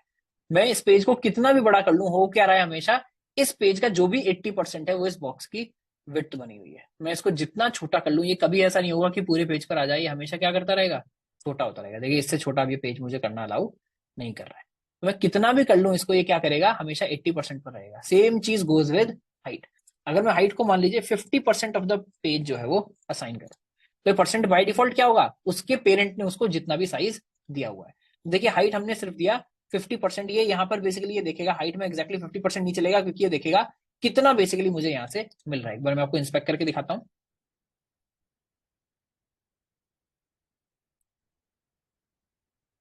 देखिए ये इसका हाइट है, मैं इसको यहाँ पर कितना भी चेंज करूंगा ये क्या होगा, हाइट इसकी परसेंटेज में चेंज नहीं होगी, क्योंकि हाइट डिफाइन करने के लिए हमको या तो एब्सोल्यूट साइज डिफाइन करना पड़ेगा।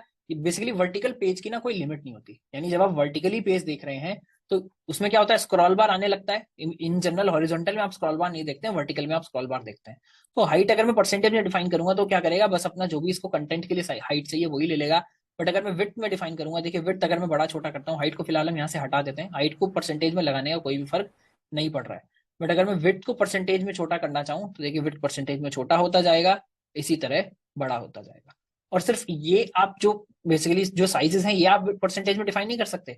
आप चाहे मैं मार्जिन डिफाइन कर दूं, तो मान लीजिए मार्जिन बोलूं या 2% ऑफ पेज ले लेना, 2% ऑफ जो भी बेसिकली लेफ्ट राइट है, तो क्या होगा 2% के हिसाब से मार्जिन डिफाइन हो जाएगा। जैसे जैसे मैं बड़ा करूंगा मेरा जो मार्जिन है वो भी बढ़ता जाएगा, जैसे जैसे मैं छोटा करूंगा मेरा मार्जिन जो है वो छोटा होता जाएगा। किसी ने हैंड रेज किया हुआ है, माफ कीजिएगा। सर हाँ औरंग, रुक जाइए प्रतीश जी, पहले आप हैंड रेज करिए। औरंगजेब जी ने पहले से हैंड रेज किया हुआ है जी। औरंगजेब जी सर ये जो बॉक्स साइजिंग है इसकी वजह से तो नहीं हाइट आगे बढ़ नहीं रहा है ऐसा कुछ? बॉक्स साइज हमने दे दिया ना उसका, बॉर्डर बॉक्स साइजिंग करके बॉर्डर बॉक्स कर दिया एक्चुअली।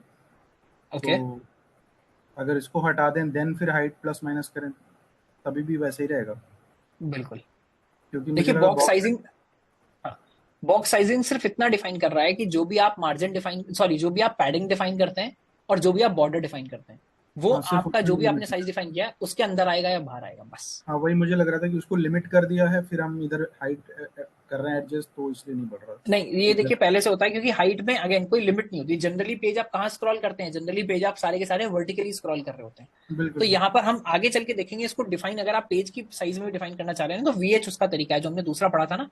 ये क्या पढ़ा था हमने, अगर हम यहाँ देख रहे थे कि height. Based on view port height या व्यू पोर्ट हिट यानी विड्थ, यानी इस समय व्यू में कितना दिख रहा है उस हिसाब से करेगा। ये जो परसेंटेज हमने पहले भी यहाँ पर लगाई है ना, जो विड्थ में परसेंटेज लगाई है, दिस इज नॉट एक्चुअली कि इस समय स्क्रीन पर क्या दिख रहा है, दिस विड्थ इज कि इसके पेरेंट ने इसको कितनी विड्थ दी है ना, वो भी हम आगे चल के समझेंगे। अभी इसका पेरेंट क्या है, इसका पेरेंट है बॉडी, और बॉडी कितना विड्थ ले रहा है, बॉडी एक्चुअली पूरा का पूरा विड्थ ले रहा है ना। तो अगर मैं आप देखो यहाँ बॉडी टैग में सेलेक्ट कर रहा हूँ ना, तो हो ये रहा है, चल तो बेसिकली ये हाइट के लिए भी रहा है। अगर मैं यहाँ आकर आपको दिखाऊं, कहाँ है बेसिकली ये बॉक्स है, ये जो हाइट है ना, चल तो ये 61% हाइट के लिए भी रहा है। पर हो ये रहा है कि जो इसका पेरेंट है बॉडी, उसी की हाइट सिर्फ इतनी है। बॉडी क्या है, बॉडी अगर अब मैं बॉडी को सेलेक्ट कर रहा हूँ तो देखिए बॉडी इतनी ही है। तो मैं इसको 100% भी अगर डिफाइन कर दे रहा हूँ तो basically it is going till 100% of the parent. तो अगर मैं पहले मान लीजिए बॉडी को डिफाइन कर दूं 500 हाइट, है ना, मैं मान लीजिए टारगेट करके आपको दिखा देता हूँ, है ना। हम मान लीजिए टैग लगा देते हैं बॉडी, और इसकी हम डिफाइन कर देते हैं हाइट विच इज 500 पिक्सल्स। इसको हम एब्सोल्यूट टर्म्स में डिफाइन कर देते हैं। तो देखिए जैसे मैंने एब्सोल्यूट टर्म्स में डिफाइन की, अब जो हाइट है वो क्या हो जाएगी, 50% आ जाएगी। अब अगर मैं हाइट को बेसिकली कम करने की कोशिश करूंगा तो हाइट भी परसेंटेजेस में यहाँ पर चल रही है ना। बट इन जनरल हाइट को आप परसेंटेज में वगैरह में डिफाइन करते नहीं है, बहुत छोटी चीजें परसेंटेज में डिफाइन की जाती हैं, बाकी सब हम VH और जो बेसिकली दोनों है हाइट और विड्थ के लिए VH VW इनका यूज करते हैं। आगे चल के हम देखेंगे कैसे। किसी और ने शायद माइक ऑन किया था, अगर आप हैंड रेज कर लें तो मुझे नाम हमेशा पता चल डाउट जाएगा। डाउट प्रतीश, सॉल्व हो गया सर। सिर्फ बॉडी का ही था कि लाइक बॉडी पेरेंट हो, या फिर अगर मान लीजिए हमने अलग बॉक्स लिया, बॉक्स के अंदर बॉक्स रखा, तो फिर वो बॉक्स जो पहले वाला है वो पेरेंट बन जाएगा। बस यही बस पूछना था, बस हो गया। ऑलराइट। तो ये बात यहाँ इंपॉर्टेंट बात समझने क्या है, ये परसेंटेजेस हैं और these are percentages of the parent. जो भी आपका पेरेंट है वो पहले उसने कितना स्पेस लिया हुआ है उसका परसेंटेज में आप डिफाइन कर सकते हैं कि आपको कितना मिलेगा। मुकुंद जी। सर मुझे ये पूछना था कि सर हॉरिजॉन्टल भी तो स्क्रॉल बार आता है, तो सर वहां पे वो लेंथ कैसे ले रहा है? हॉरिजॉन्टल भी तो सर स्क्रॉल बार आ जाता है। मैं इन जनरल आपको समझाने की कोशिश कर रहा था। अगर जब आप कोई भी पेरेंट डिफाइन करते हैं ना, जैसे हमने बॉडी डिफाइन किया, तो क्या करता है बाय डिफॉल्ट विड्थ आपकी पूरी लेता है, पूरी मतलब बस जितनी विजिबल है। अगर आपका कंटेंट उससे ज्यादा होगा तो डेफिनेटली स्क्रॉल बार आ ही जाएगा, है ना। हाइट भी अगर उससे ज्यादा होगी तो स्क्रॉल बार आ ही जाएगा। बट बॉडी भी क्या है, जब आप बॉडी बाय डिफॉल्ट ले रहे हैं, body behaves like a block element. तो बॉडी क्योंकि ब्लॉक एलिमेंट की तरह डिफाइन हो रही है, तो बॉडी क्या कर रही है, विड्थ तो वो ले रही है 100%, पर वो जो हाइट है वो उतनी ले रही है जितना उसका कंटेंट है, जितना उसका साइज है। इसलिए यहाँ पर 100% पर बेसिकली जो परसेंटेज है उसमें हाइट नहीं चल रही, क्योंकि एक मिनिमम हाइट ही हमेशा लेगा फॉर इसका कंटेंट, और वो जो मिनिमम हाइट है वही एक्चुअली इस समय बॉडी की हाइट भी है। तो हम कितना भी परसेंटेज बढ़ा लें उससे यहाँ पर कोई भी फर्क नहीं पड़ रहा है। जैसे मैंने देखिए बॉडी का मैंने साइज डिफाइन कर दिया यहाँ पर 500, जो हाइट है वो मैंने डिफाइन कर दिया 500 पिक्सल, तो बॉडी का जो देखिए जो हाइट है वो यहाँ पर परसेंटेज में डिफाइन होना स्टार्ट हो गया है। बट जैसे मैंने पहले भी कहा, इन जनरल इन चीजों को आप डिफाइन नहीं करते हैं परसेंटेजेस में, you define everything by basically इस समय स्क्रीन पर कितना साइज दिख रहा है और मेरा हर चीज कितना बड़ा दिखना चाहिए। एटलीस्ट जो बेसिक पेरेंट्स हैं वो आप VH VW में सेट करते हैं, एंड देन फिर इंडिविजुअल पेरेंट के अंदर अगर आपको चीजें परसेंटेजेस में सेट करनी है तो हम करते हैं। वैसे मैं आपको ये भी बता दूं, इस तरह लेआउटिंग का तरीका ये अब जनरली यूज नहीं होता है आजकल। 80% ऑफ द केसेस में आप जब भी किसी भी चीज का लेआउट सेट कर रहे होंगे, पोजीशन सेट कर रहे होंगे, सिंगल कॉन्सेप्ट जो यूज होता है हर जगह मोस्टली वो है फ्लेक्स बॉक्स, है ना।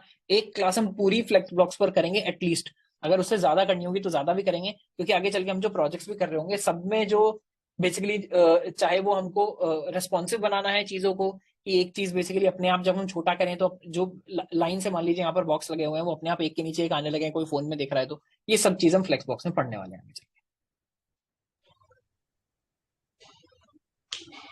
Nirmala ji. Sir, body will occupy only the content whatever we add. Is Yes. it that way? Yes. Yes. So if we add one more div, the body will occupy only till that div. So after it's not on the full page, right? Yeah, body behaves exactly like a block element. So it will take the entire width, but the height it will take only the amount of content that it has. Content. Yes, yes. Okay, sir. Clear. Thank you. तो ये पहला हमने देखा percentages. अगर हम इसमें notes में देखें तो क्या है, relative sizing facilitates dynamic sizing relative to parent. देखिए हमने यही अलग कलर से लिखा है। इंपॉर्टेंट पॉइंट क्या है, this is relative to the parent. Adaptability क्या है, इंश्योर रिस्पॉन्सिवनेस, क्योंकि स्क्रीन साइज जैसे ही छोटा बड़ा होगा तो आपके जो चीजों का साइज है वो भी छोटा बड़ा होता रहेगा।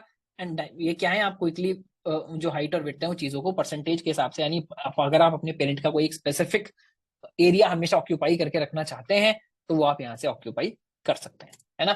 अगला क्या है, देखिए अगली रिलेटिव यूनिट जो हम देखेंगे वो है EM।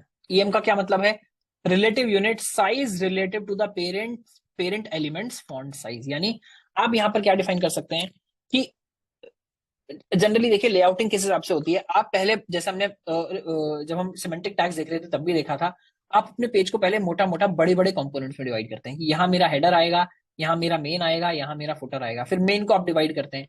मान लीजिए आप कोई भी वेबसाइट लेंगे कि यहाँ पहले हम ऊपर एडवर्टाइजिंग का बैनर दिखाएंगे, यहाँ हम अपनी आइटम्स दिखाएंगे, हम क्या क्या बेच रहे हैं। या अगर आप अपना रिज्यूमे मान लीजिए बना रहे हैं, ऊपर आप बोलेंगे मैं पहले अपना ऑब्जेक्टिव दिखाऊंगा, उसके बाद मैंने कहाँ कहाँ पढ़ाई की है वो दिखाऊंगा, फिर मेरे को कौन सी टेक्नोलॉजीज आती हैं वो दिखाऊंगा। यहाँ पर मान लीजिए लेफ्ट में मैं अलग से अपनी कुछ हॉबीज लिख रहा हूँ, नीचे में प्रोजेक्ट्स की लिस्ट लिखूंगा। तो आप बेसिकली चीजों को पहले पार्ट्स में डिवाइड करते हैं। उसके बाद आप इंडिविजुअल जो मान लीजिए अलग अलग जो डिव्स बन गए हैं, इन डिव्स पे आप काम करना स्टार्ट करेंगे, इन डिव्स के हिसाब से अंदर का देखेंगे।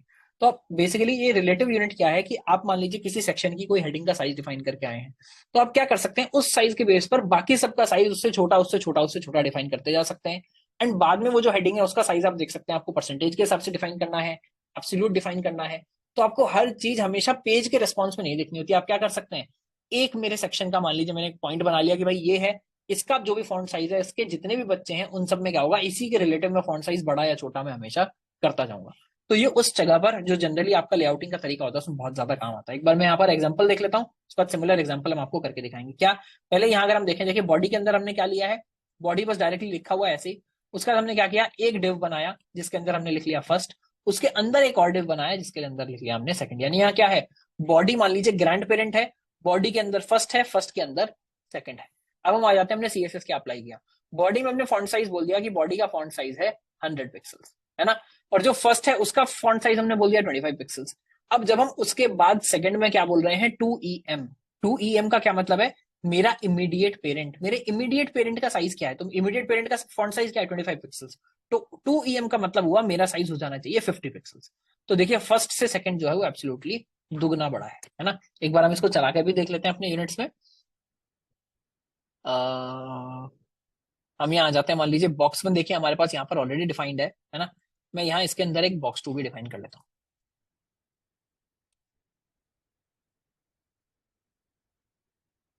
इसको हम आईडी दे देते हैं क्या, बॉक्स 2। ठीक है, ये देखिए ये है बॉक्स 1। मैंने दूसरे वाले को आईडी क्या दे दी, दूसरे वाले को आईडी दे दी बॉक्स 2। अभी क्या है, इनका फॉन्ट साइज बिल्कुल सेम क्यों आ रहा है, क्योंकि जो पेरेंट वाला फॉन्ट साइज है वो दोनों पर अप्लाई हो रहा है। तो मैं यहाँ क्या करूंगा, जो मेरा फॉन्ट साइज 30 पिक्सल है, इसको अगर मैं छोटा करूंगा तो देखिए दोनों फॉन्ट्स एक साथ छोटे हो रहे हैं, दोनों फॉन्ट एक साथ बड़े हो रहे हैं, क्योंकि font size trickles down to all the children. अगर आपने पेरेंट के लिए फॉन्ट साइज लगा दिया है तो उसके जितने भी चिल्ड्रन है उस पर बाय डिफॉल्ट वही फॉन्ट साइज चलने वाला है। तो देखिए एक तरीका तो यह है कि मैं अपने जो बॉक्स 2 है उसका फॉन्ट साइज अलग से डिफाइन कर लूं। मान लीजिए मेरी इच्छा ये है कि मेरे जो बॉक्स 2 है उसका फॉन्ट साइज जो है आधा होना चाहिए, तो मैं क्या कर सकता हूँ, ऊपर वाले मुझे पता ही है साइज 30 डिफाइंड है, तो मैं यहाँ क्या करूंगा, यहाँ 15 पिक्सल डिफाइन कर दूंगा। तो जैसे मैंने बॉक्स 2 का साइज 15 पिक्सल डिफाइन किया, ये हाफ हो गया। अब प्रॉब्लम क्या है, अब मैं जब बॉक्स 1 का साइज बढ़ाता हूँ, मान लीजिए जो हमने यहाँ लगाया हुआ है 30 पिक्सल, अब जब मैं बॉक्स 1 मान लीजिए किसी वजह से बड़ा हो रहा है, तो बॉक्स 1 का साइज जब बड़ा हो रहा है तो बॉक्स 2 का साइज बिल्कुल भी चेंज नहीं हो रहा, क्योंकि बॉक्स 2 ने अपना जो साइज डिफाइन किया है वो एब्सोल्यूट डिफाइन किया है। है ना। पर अगर बॉक्स 2 अपना साइज बेसिकली क्योंकि पेरेंट का 30 था, ये डिफाइन कर दे 0.5 EM। 0.5 EM का क्या मतलब हुआ, पेरेंट का हाफ, यानी मेन कैलकुलेशन अभी भी वही हुई। बट अब जब पेरेंट किसी वजह से अपना साइज बढ़ाना स्टार्ट करेगा तो देखिए उसी रेशो में जो उसका चाइल्ड है उसका भी साइज बढ़ता जाएगा। तो अब अगर मैंने बेसिकली पेरेंट का साइज कर दिया है 100, तो इस समय जो उसका चाइल्ड है इसका साइज भी क्या हो गया है, 50 हो गया है। तो आप अपने पेरेंट के रिस्पेक्ट में जब भी अपना फॉन्ट साइज चेंज करना चाहते हैं तो आप क्या डिफाइन करेंगे, EM। सिमिलर कॉन्सेप्ट क्या है, सिमिलर कॉन्सेप्ट है REM। REM में क्या होता है, REM में जो बेसिकली मेन पेरेंट है यानी relative to the root element, root element हमेशा क्या होता है, बॉडी, यानी बॉडी में कितना साइज है उसके रिस्पेक्ट में भी आप डिफाइन कर सकते हैं। यानी पेज पर आपने टॉप पहले एक साइज डिफाइन किया, उसको मान लीजिए आप अलग अलग तरह से, आगे हम देखेंगे मीडिया क्वेरीज की हेल्प से, अपने बेसिकली फोन का साइज देखकर, स्क्रीन का साइज देखकर, किसी भी साइज देखकर आपने मेन फॉन्ट सेट कर दिया, और बाकी सबको आप ये करें कि यार मैं तो जो मेन पेज का जो एक फॉन्ट साइज है उसी के हिसाब से सेट करूंगा कि इन जनरल से थोड़ा सा बड़ा करना है, थोड़ा सा छोटा करना है। यहाँ भी रेशो वाला ही चक्कर चलेगा, यानी अगर आप वन REM डिफाइन करते हैं, एक REM डिफाइन करते हैं, इसका क्या मतलब है, exactly same as exactly same as a root element, यानी एग्जैक्टली सेम एज बॉडी। उसके अलावा क्या होगा, आप उसको 2 REM डिफाइन करेंगे तो double then body, half REM define करेंगे तो हाफ देन बॉडी। तो यहाँ पर सेम एग्जाम्पल मेरा चल जाएगा, सेम एग्जाम्पल में बस अगर मैं EM की जगह REM यूज करूं तो क्या होगा।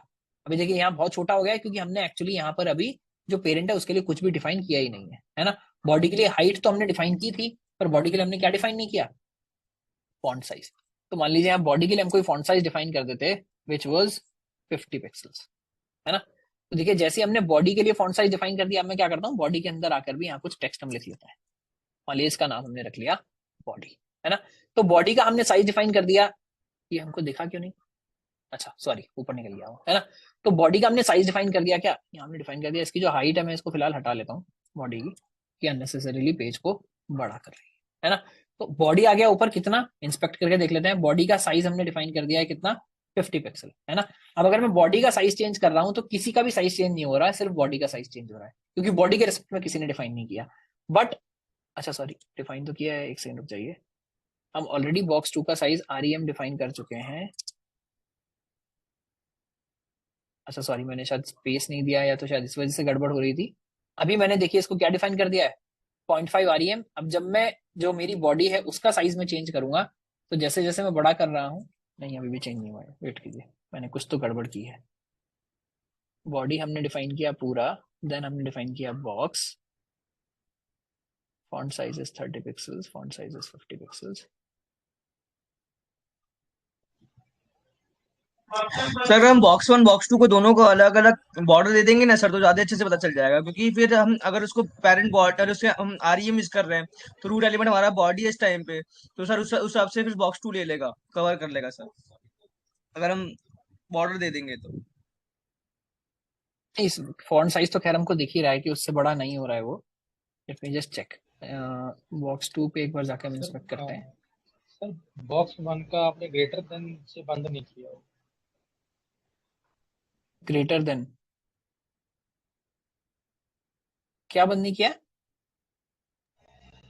सर नीचे जो पहला डिव है ना उसका ग्रेटर देन बंद नहीं किया दूसरा डिव बनाने के बाद, नहीं वो बॉक्स 1 यहाँ के बंद साथ किया है ना, हम तो बॉक्स सर 1 के अंदर बॉक्स 2 बनाना चाह रहे हैं ना।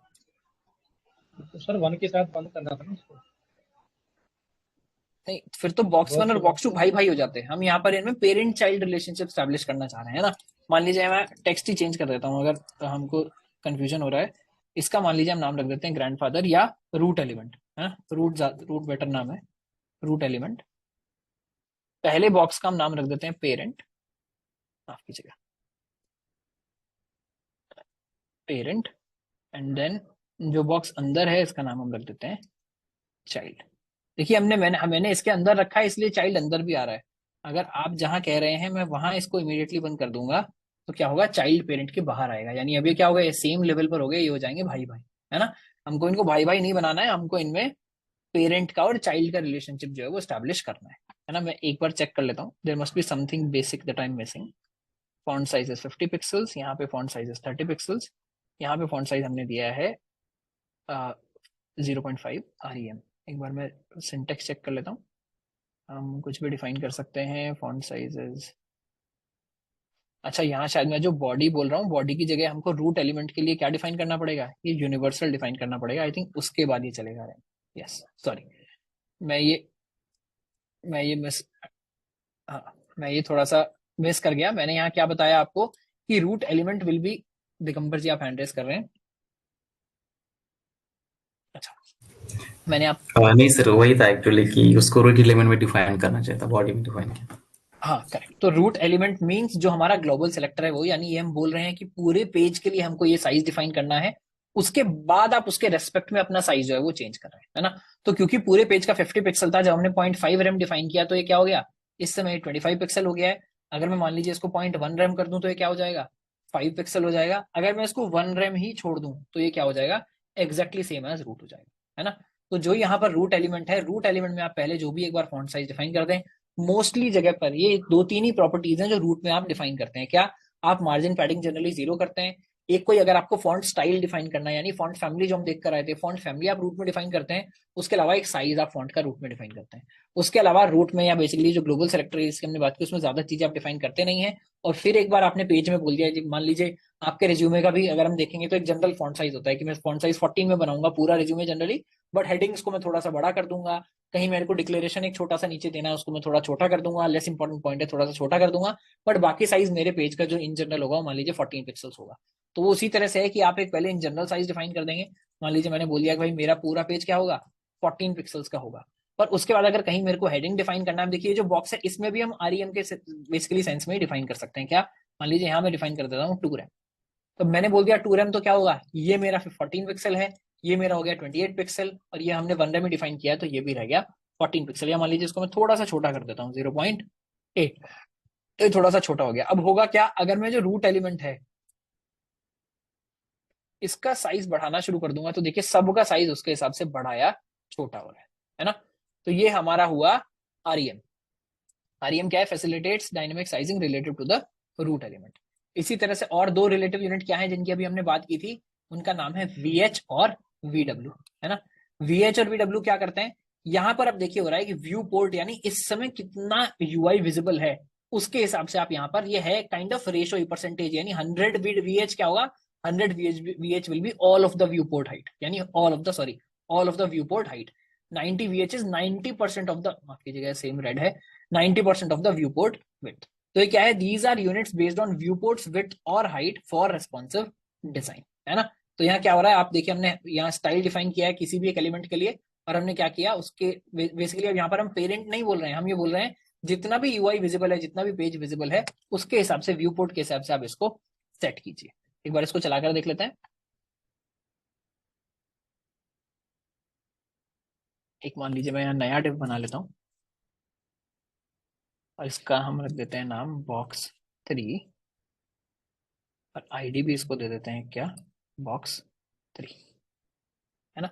अब इसका हम स्टाइल डिफाइन करते हैं, तो आई से #box3, और इसमें अब हम देंगे बैकग्राउंड कलर ताकि हमको दिख जाए,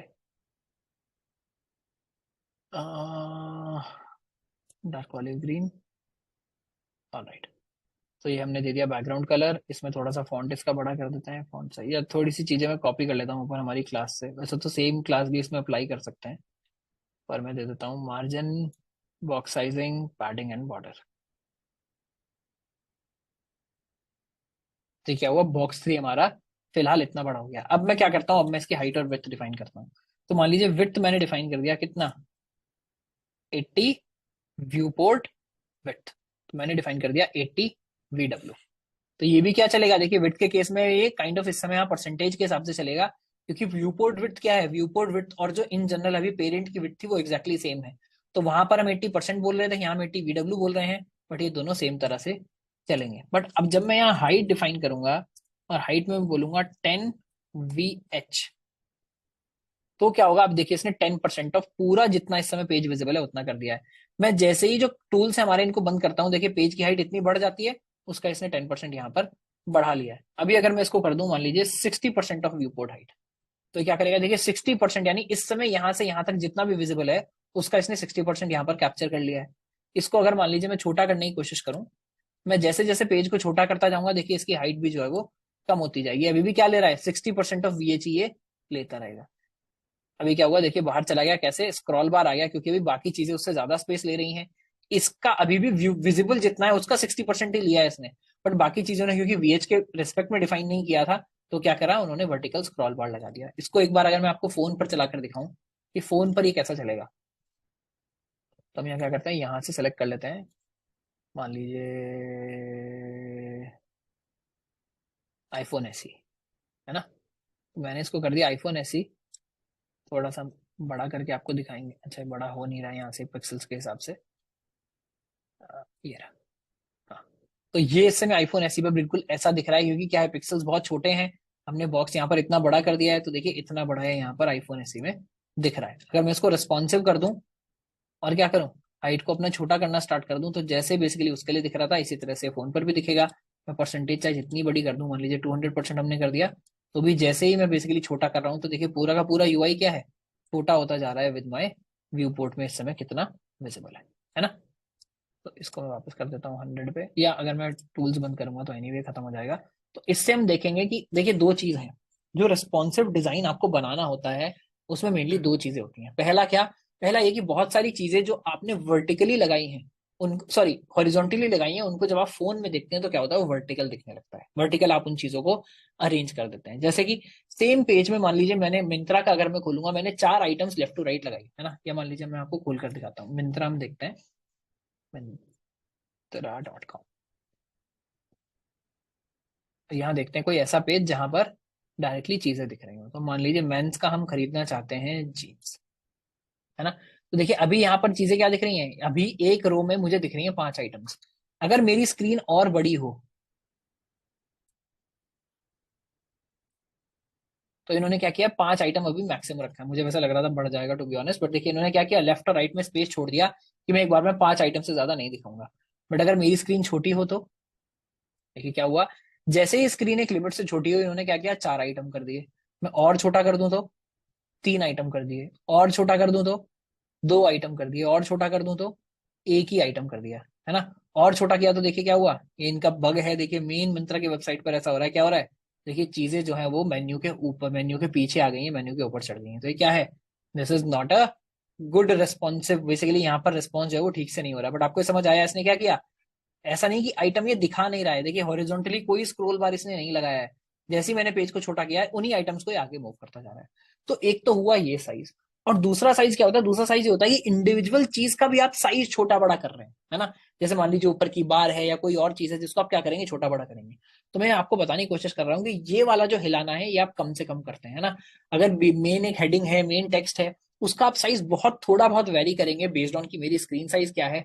बट मेनली जो हम गेन करते हैं वो रिस्पॉन्सिवनेस के लिए, वो क्या करते हैं, चीजें अरेंज कहाँ कहाँ पर हैं उसको आप चेंज करते हैं, यानी चीजों की आप पोजीशन चेंज करते हैं, चीजों का साइज आप उतना ज्यादा चेंज नहीं करते हैं। आप इमेजेस कोई बैनर दिखा रहे हैं उनका साइज आप छोटा बड़ा करेंगे ऑब्वियसली, बट मेन चीज आप क्या कर रहे होंगे, रिस्पॉन्सिव बनाने के लिए चीजों को रीअरेंज कर रहे होंगे। कि जो चीज में मान लीजिए कोई कंप्यूटर पर खोल कर देख रहा है तो मैं हॉरिजॉन्टली उसको दिखा पा रहा था, अब कोई फोन पर स्क्रॉल करके देख रहा है तो मैं क्या करूंगा, उसको इन चीजों को वर्टिकली अरेंज करूंगा। अगेन ये सारा काम मिंत्रा भी किससे कर रहा है और हम भी किससे यूज करके देखेंगे, हम भी सीखेंगे इसको बेसिकली फ्लेक्स बॉक्स के हिसाब से कैसे हमको इसको यूज करना है। ठीक है, तो ये हुआ हमारा basically relative unit VH and VW. Again अगर हम इसका नोट्स चेक करेंगे तो क्या है, responsive layout essential for creating adaptive layouts. Example height अगर कोई 100 वीएस डिफाइन कर दे तो क्या बन जाएगा, फुल स्क्रीन सेक्शन उसका बन जाएगा। Element sizing useful for defining width, basically height and width that scale with आपका जो भी स्क्रीन है उसके हिसाब से ये स्केल करती है ना। इसमें और क्या है, एक चीज जो और बहुत इंपॉर्टेंट है समझनी, अब जिस पर हम आ रहे हैं ना, इसके बाद देखिए हम कहाँ जाएंगे, नेक्स्ट चीज जो हम इसके बाद देखेंगे वो देखेंगे बेसिकली नेक्स्ट जो बड़ी क्लास होगी वो होगी फ्लेक्स बॉक्स पर, जो कि बहुत ही ज्यादा इंपॉर्टेंट कॉन्सेप्ट है। बट फ्लेक्स बॉक्स आया क्यों, जब तक फ्लेक्स बॉक्स नहीं था तो आप क्या यूज करने की कोशिश करते थे, चीजों को अरेंज करने के लिए पेज पर कौन सी चीज मुझे कहाँ दिखानी है उसके लिए आप यूज करते थे पोजीशन प्रॉपर्टी। अब पोजीशन प्रॉपर्टी का क्या मतलब है ये बात हम समझ लेते हैं। देखिए 4 तरह की वैल्यूज आप यहाँ पर डिफाइन कर सकते हैं। कौन कौन सी वैल्यू है, आप पोजीशन स्टैटिक डिफाइन कर सकते हैं, आप पोजीशन रिलेटिव डिफाइन कर सकते हैं, एब्सोल्यूट डिफाइन कर सकते हैं और फिक्स डिफाइन कर सकते हैं। अभी आपको इनका चारों का मतलब इमीडिएटली समझने की कोशिश नहीं करनी है, आपको यहाँ पर क्या करना है, आपको ये देखना है कि बेसिकली इनका बेसिक मतलब क्या है, उसके बाद हम इनको मेन कहाँ समझेंगे, कोडिंग एनवायरनमेंट में जाएंगे, वहां इसको समझने की कोशिश करेंगे। तो देखिए क्या है, अगर आप किसी भी चीज को बोल रहे हैं कि पोजीशन स्टैटिक है, जैसे मैंने यहाँ बोला स्टैटिक है, तो elements follow the normal document flow, यानी बाय डिफॉल्ट पोजीशन क्या होती है, बाय डिफॉल्ट पोजीशन होती है स्टैटिक। स्टैटिक मतलब अभी जैसे होता है कि जब हम ब्लॉक एलिमेंट ऐड करते हैं तो नेक्स्ट बेसिकली वर्टिकल स्पेसिंग में वो आता है, हम इनलाइन एलिमेंट ऐड करते हैं तो लेफ्ट टू राइट वो आता जाता है, तो इसको हम क्या बोलेंगे, स्टैटिक, है ना। तो ये क्या फ्लो चलता है, top right bottom left Z index would not, है ना। आप इन बेसिक चीजें आप यहाँ पर डिफाइन कर सकते हैं। उसके बाद क्या बोलेंगे, हम बोलेंगे रिलेटिव। रिलेटिव क्या है, elements position adjusted from its normal position, यानी आप किसी भी एलिमेंट के रिस्पेक्ट में अपना साइज डिफाइन कर सकते हैं। आप ये बोलेंगे कि भाई जैसे आपका बेस्ट फ्रेंड होता है ना, कि आप कहाँ बैठते हो क्लास में, भाई जहां मेरा बेस्ट फ्रेंड बैठता है उसके बगल में मैं बैठता हूँ, तो आपने अपनी पोजीशन डिफाइन की ही नहीं, आपने अपनी पोजीशन डिफाइन कर दी रिलेटिव टू समवन एल्स। तो पेज पर भी आप यही कर सकते हैं, आप किसी भी चीज की, मान लीजिए मिंत्रा, आपने अभी जो हम एग्जांपल देख रहे थे, इसको डिफाइन करना है कि कंपनी का नाम कहाँ आना चाहिए। तो एक तरीका क्या है, ये बोल सकता है भाई जहां भी मेरी कंपनी की इमेज आ रही हो, जहां भी मेरे प्रोडक्ट की इमेज आ रही हो, उसके इमीडिएटली नीचे मेरा नाम आना चाहिए, बस मैं तो ये डिफाइन कर रहा हूँ। आप जहां इमेज लगाओगे मैं भी तुरंत वहीं पर प्रकट हो जाऊंगा, है ना। तो क्या होगा, रिलेटिव का मतलब हुआ relative to someone else.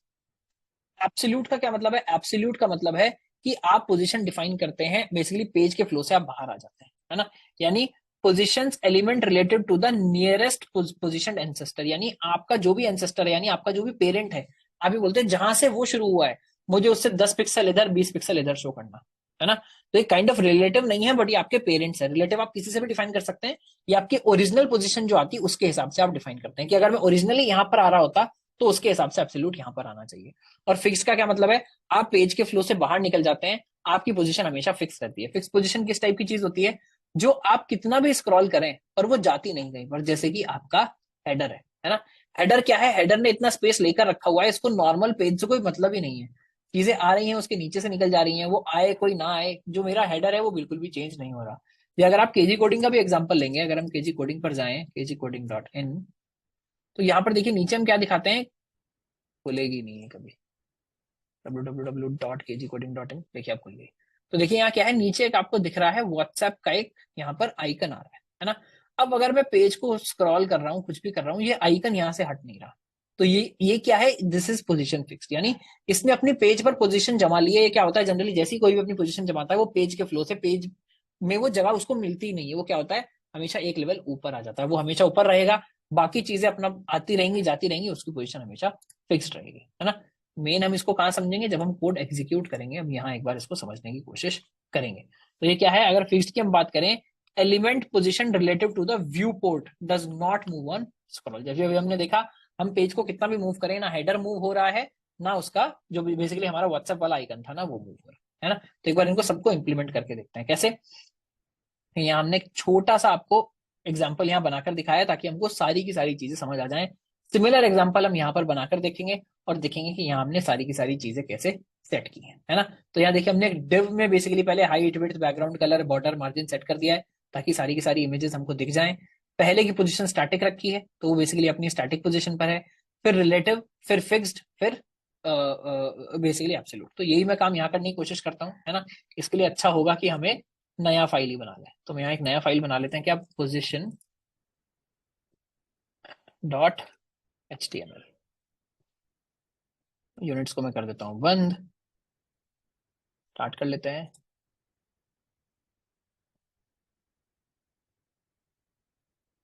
Position, है ना। देखिए हम क्या स्टाइल भी यहीं फिलहाल हम डिफाइन कर रहे हैं। हमको क्या डिफाइन करनी है, चार चीजों के बेस पर बेसिकली हम ये दिखा रहे होंगे कि हम चारों के चारों जो चीजें हैं वो आपको दिखा पाए, चारों बॉक्सेस दिखा पाए। तो मैं क्या करता हूँ, अगेन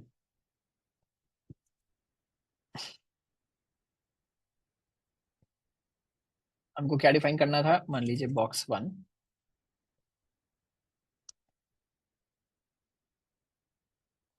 या हम नाम भी इनके वही रख देते हैं, पहले का नाम क्या था, ताकि यहाँ क्लियरली जब आप देखोगे तो आपको हमेशा याद आ जाएगा,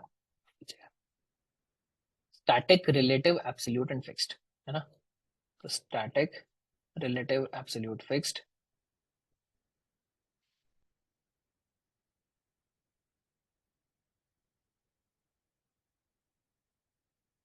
आईडी एक अच्छा मैंने यहाँ क्लास डिफाइन किया है क्योंकि मैंने डॉट किया था, बट ये मैं क्या डिफाइन करना चाह रहा था, मान लीजिए क्लास ही कर देता हूँ मैं इसको, इन सबको कर देता हूँ मैं बॉक्स ताकि सबके लिए कुछ प्रॉपर्टीज कॉमन दी जा सके, और सबको एक एक क्या दे देते हैं, एक एक दे देते हैं आईडी। बॉक्स 1,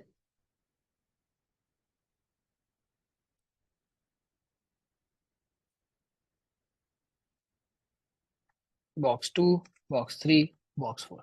अब देखिए क्या होगा, इस सेटअप बनने से क्या है, हम सबके लिए कुछ कॉमन प्रॉपर्टी डिफाइन कर पाएंगे और सबके लिए कुछ कुछ प्रॉपर्टीज इंडिविजुअली डिफाइन कर पाएंगे। तो मैं क्या बोलता हूँ, या मान लीजिए एक्चुअली इसमें HTML इतना इंपॉर्टेंट नहीं है, तो हम क्या करते हैं, इसकी एक CSS फाइल भी बना लेते हैं। मेन गेम हम CSS में ही देखने वाले हैं, है ना।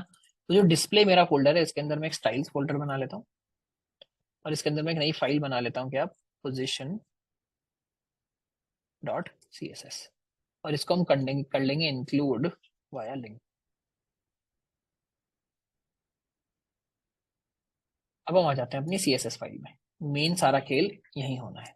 तो एक तो हम डिफाइन करेंगे बॉक्स क्लास, है ना, जिसमें हम इनकी कॉमन चीजें डिफाइन कर रहे होंगे, और एक हम आईडी के साथ डिफाइन करेंगे इनकी हर एक की individual targeted CSS for their ID, है ना। तो पहले मान लीजिए मैंने डिफाइन करके छोड़ लिया क्या, कि भाई एक मेरी बॉक्स क्लास पे आप टारगेट करिए। अच्छा, पहले वाले को तो 1 ही छोड़ दें। 2, अभी ये बेसिकली अंडरलाइन अंडरलाइन क्यों दिखा रहा है, ये दिखा रहा है कि भाई आप इनको यूज नहीं कर रहे। कर लेंगे भाई, पहले हम क्लास में तो डिफाइन कर लें। देखिए सबसे पहले क्या करेंगे, बैकग्राउंड कलर हमेशा डिफाइन करेंगे ताकि हमको क्लियरली चीजें दिख जाए, है ना। तो बैकग्राउंड कलर थोड़ा सा कुछ लाइट डिफाइन कर लेते हैं।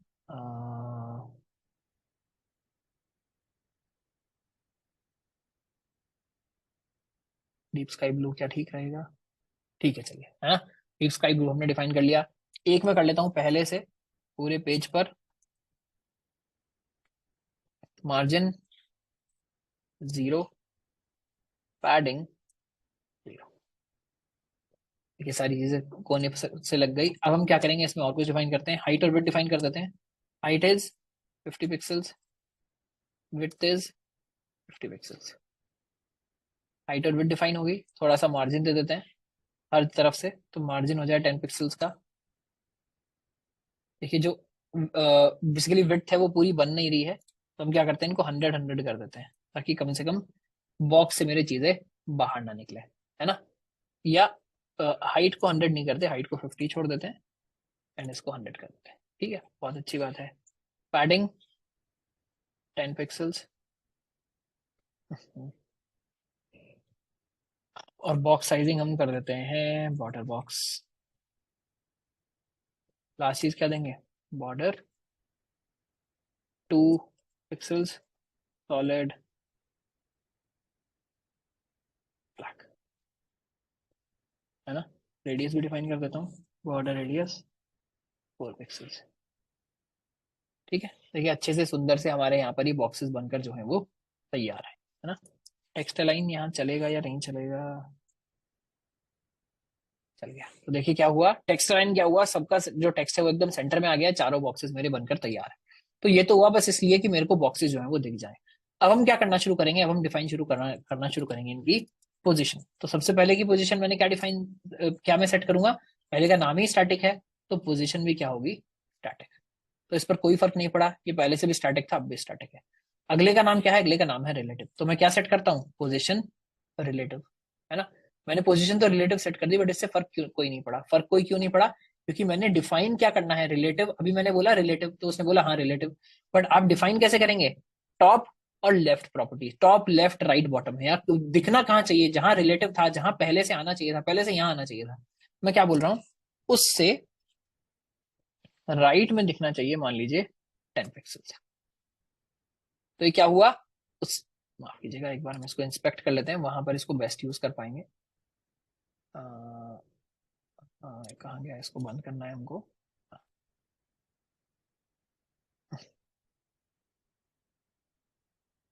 मैं इसको राइट में ही कर लेता हूँ फिलहाल।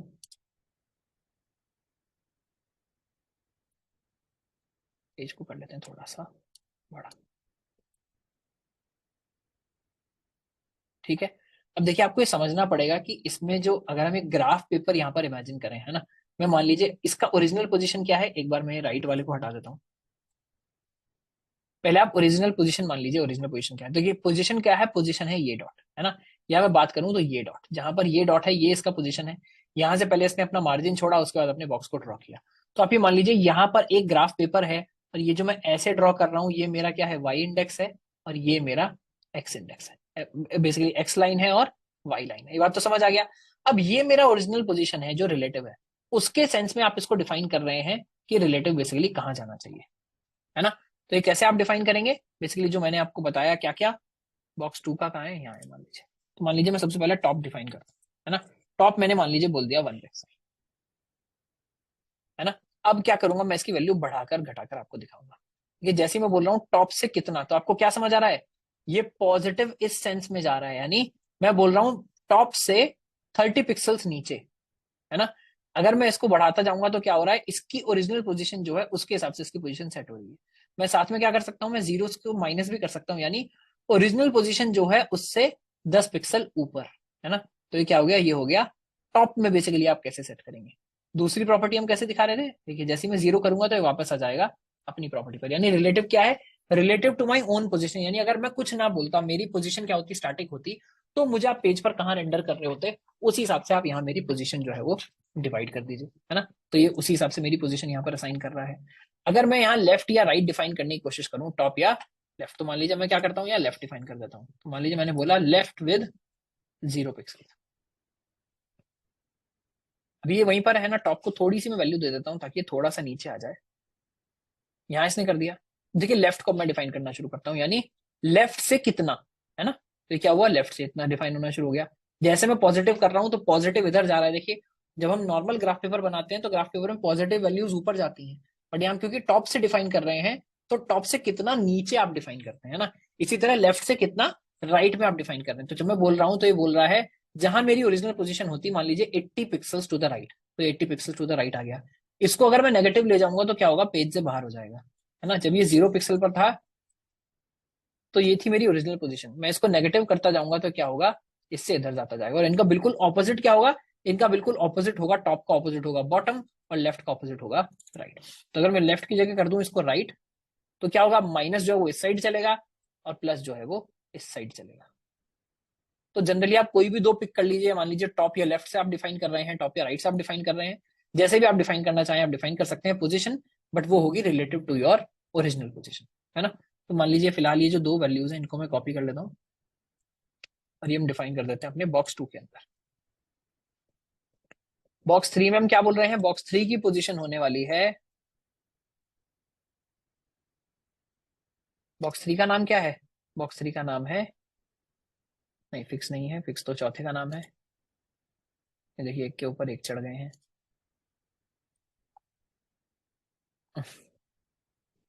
तीसरे का नाम है एब्सोल्यूट, चौथे का नाम है फिक्स्ड। तो यहां भी हम दे देते हैं position absolute and then position fixed. Values अभी हमने नहीं दी हैं, वैल्यूज हम डिफाइन करते हैं। तो देखिए पहले बॉक्स 3 पर जाते हैं। बॉक्स 3 कहाँ है हमारा, एब्सोल्यूट, वो इनके पीछे छुप गया है क्या। अच्छा एब्सोल्यूट में हमको पोजीशन पहले डिफाइन करना पड़ेगा, है ना। तो हम एलिमेंट्स में आते हैं, बॉक्स 3 मैंने सेलेक्ट कर लिया, अभी मैंने यहाँ कुछ भी डिफाइन नहीं किया है। In absolute, it may be in 0 and 0 position. Top is 0 and देखिए मैंने क्या किया, मैंने दिया top 10 pixel and then left 10 pixel. Absolute आपको दिखना शुरू हो गया। अब मैं जैसे जैसे इसको बढ़ा रहा हूँ, एब्सोल्यूट कहाँ होता है, एब्सोल्यूट होता है पेज के एकदम कॉर्नर से। यानी अगर आप अपने रिलेटिव डिफाइन करना चाह रहे थे, मेरी ओरिजिनल पोजीशन कहाँ है, तो आप रिलेटिव डिफाइन करेंगे। जब आप एब्सोल्यूट डिफाइन करेंगे तो हो जाएगा पेज का जो टॉप कॉर्नर है ये बन जाएगा 0 0, है ना। और आप इसके रेस्पेक्ट में डिफाइन करेंगे, यानी पेज से कितना नीचे। तो ये मान लीजिए किस लिए काम आएगा, आप अगर इसको डिफाइन करना चाहते हैं फॉर जो हम हेडर बार डिफाइन कर रहे थे, बट ऐसी जो स्क्रॉल हो पाए, है ना। तो आप क्या डिफाइन कर सकते हैं, एब्सोल्यूट डिफाइन कर सकते हैं भाई पेज के स्टार्टिंग से इतना लेफ्ट इतना राइट आप मेरे को सेट कर दीजिएगा। तो जहां भी पेज है, अगर मैं पेज को छोटा बड़ा करूंगा क्या होगा, पेज के साथ ही देखिए सारी चीजें मूव हो रही है ना।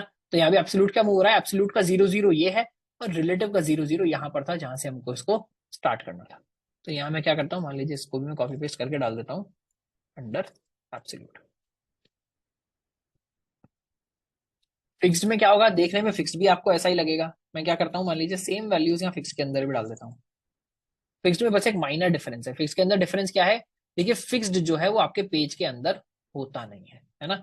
यानी अगर मैं मान लीजिए जो मेरा बॉक्स 3 है इसको मैं टॉप से डिफाइन कर देता हूँ 622 पिक्सल्स पे, तो जो मेरा बॉक्स 3 है वो देखिए बहुत नीचे चला गया, है ना। मैंने बॉक्स 3 की वैल्यू मैंने क्या डिफाइन कर दी, 22 पिक्सल की जगह 622 कर दी। तो इसने क्या किया, टॉप से 622 नीचे, 622 की तो जगह भी नहीं थी, तो इसने क्या किया, स्क्रॉल बार ऐड कर दिया। कोई बात नहीं, 622 नीचे ले जाएंगे। देखिए चाहे मैंने रिलेटिव डिफाइन किया है, चाहे मैंने एब्सोल्यूट डिफाइन किया है, वो पेज पर डिफाइंड है। यानी पेज अगर मैं नीचे ले जाता हूं तो वो गायब हो जाते हैं, पेज ऊपर ले जाता हूं तो ऊपर वाले गायब हो जाते हैं। बट देखिए फिक्स्ड क्या है, फिक्स्ड अपनी जगह बना हुआ है। तो ये क्या है, ये उस व्हाट्सएप विजिट की तरह है, या आपके हेडर की तरह है कि पेज कहीं भी जाए, इसके लोग पीछे से जाएं नीचे से जाएं, इसको कोई फर्क नहीं पड़ता। अगर आपने फिक्स्ड एक बार चीज डिफाइन कर दी तो वो हमेशा वहीं रहने वाली है। पेज छोटा हो बड़ा हो इसको कोई फर्क नहीं पड़ता, फिक्स क्या करेगा, अपनी जगह बांध कर रखेगा। उसके बाद आपको इसका साइज वगैरह रिलेटिव करना है वो आप कर सकते हैं, बट एक बार आपने फिक्स डिफाइन कर दिया तो फिक्स बेसिकली बिल्कुल वहीं पर रहेगा। ठीक है, ये हुई हमारी पोजिशन प्रॉपर्टी, है ना। इसमें देखिए दो छोटी छोटी चीजें भी रह जाती है ना, बट ऑलमोस्ट टाइम हो गया है। मैं यहाँ तक की एक दो जो आपके डाउट्स हैं पहले वो ले लेता हूँ, जो कंटिन्यू करेंगे हम वो कल से करेंगे, क्योंकि ऐसा ना हो कि जल्दबाजी के चक्कर में या बेसिकली ज्यादा कवर करने के चक्कर में चीजें छूट जाएं। पर मैं नोट जो है वो पूरे के अपलोड कर दूंगा। जो प्रैक्टिस सेट है उसमें आप कोशिश करिएगा कि पूरे पूरे को अप्लाई कर सके। किसी के कोई डाउट है यहाँ तक तो पूछ सकते हैं आप। एक छोटी सी चीज बस बची हुई है वो हम देख लेंगे। जी अभ्यास जी। Sir, when you were teaching how to use the RAM relative unit, you use the glob operator to make it work.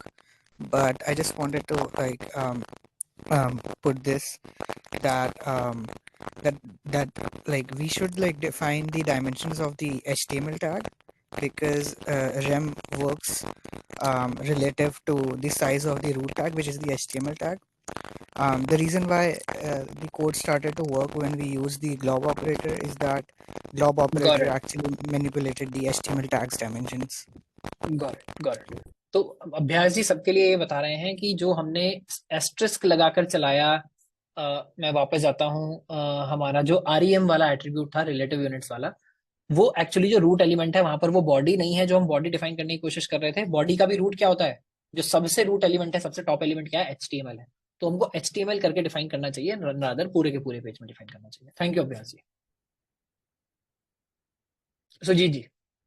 So what is the difference of making body as a root element or HTML as a root element? Because body is we cannot define what is the root element. Root element is HTML element. ये by default defined है।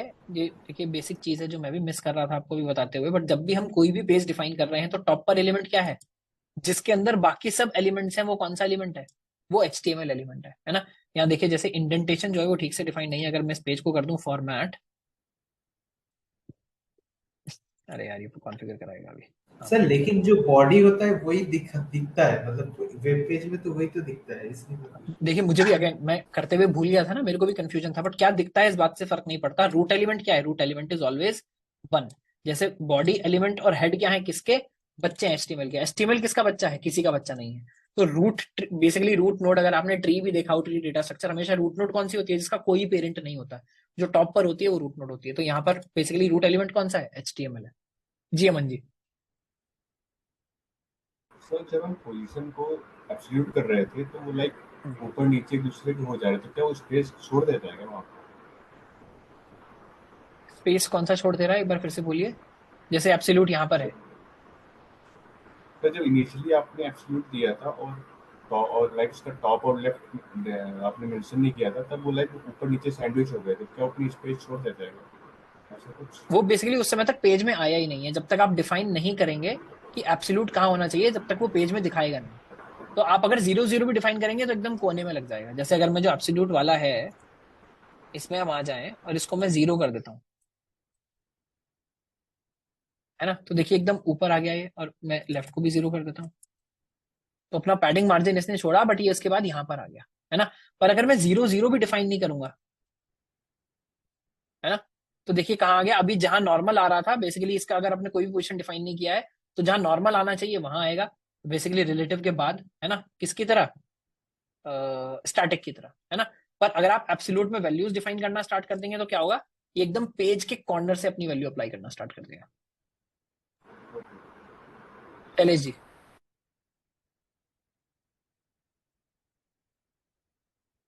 जी Shailesh ji. Sir मैं पूछना चाह रहा था कि RAM और EM में डिफरेंट क्या है? देखिए EM इमीडिएट आपके पेरेंट के रेस्पेक्ट में होता है और RAM जो रूट एलिमेंट है HTML उसके रेस्पेक्ट में होता है।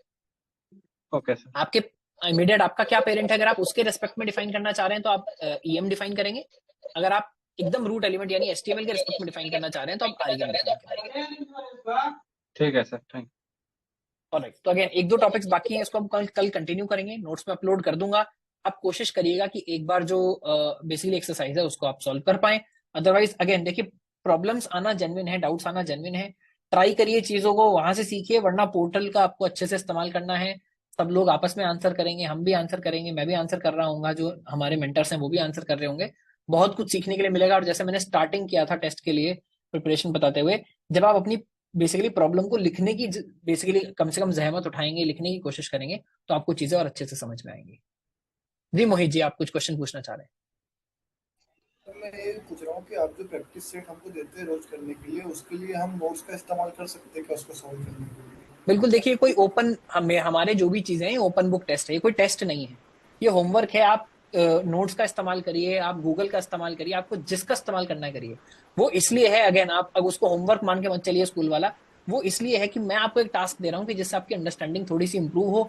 आप उसके अलावा भी कोई टास्क करना चाहते हैं, मैं ऐसा नहीं बोल रहा हूँ मेंटर्स को कि रोज सबका चेक करिए कि प्रैक्टिस सेट हुआ या नहीं, है ना। हम टेस्ट के लिए बोलते हैं, टेस्ट मेरे हिसाब से कंपलसरी है, प्रैक्टिस सेट आपकी चॉइस है, आपके पास समय है, आप थोड़ा सा प्रैक्टिस करना चाहते हैं करिए।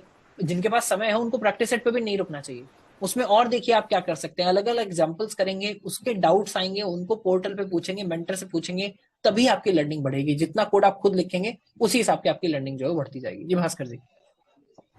सर टेस्ट का डाउट था, मैं पूछ सकता हूँ? एक बार अगेन आप पोर्टल पे पूछिएगा, थोड़ा सा टाइम हो गया है ना, आप पोर्टल पे पूछिए, वरना आप पर्सनल जो बेसिकली मेंटर है उनको बोलिएगा। अगर थोड़े टाइम में सॉल्व नहीं होता है तो I talk to you personally, ठीक है। चलिए अगेन बहुत टाइम हो गया है, मैं बंद करता हूँ यहाँ पे आज की। Thank you sir. जी रोहित जी। सर व्यूपोर्ट और परसेंटेज सर दोनों में सर दोनों सेम, मतलब ये अंतर है कि सर दोनों में सेम है, क्योंकि वो भी तो सर पेरेंट पेज का सर जितना परसेंटेज हम लोग डिफाइन करते हैं उतना ही लेता है, और व्यूपोर्ट हाइट में भी तो वैसा ही है सर, उसमें भी तो परसेंटेज डिफाइन करना पड़ता है। पेरेंट आपका पूरा पेज लेगा ऐसा जरूरी नहीं है, पेरेंट आपका पूरा पेज लेगा ऐसा जरूरी नहीं है, पेरेंट पर डिपेंड करता है। अगर पेरेंट ने अपनी विड्थ डिफाइन कर दी तो उसी हिसाब से आपकी भी छोटी हो जाएगी। बट व्यू पोर्ट के केस में आपको पेरेंट से कोई फर्क नहीं पड़ता, जितना व्यू विजिबल है उसके हिसाब से आपकी सेट होगी। Okay sir. Good night sir. Alright, हाँ मेहनत करिए और जो डाउट्स होंगे वो पूछिएगा। Good night. Thank you sir.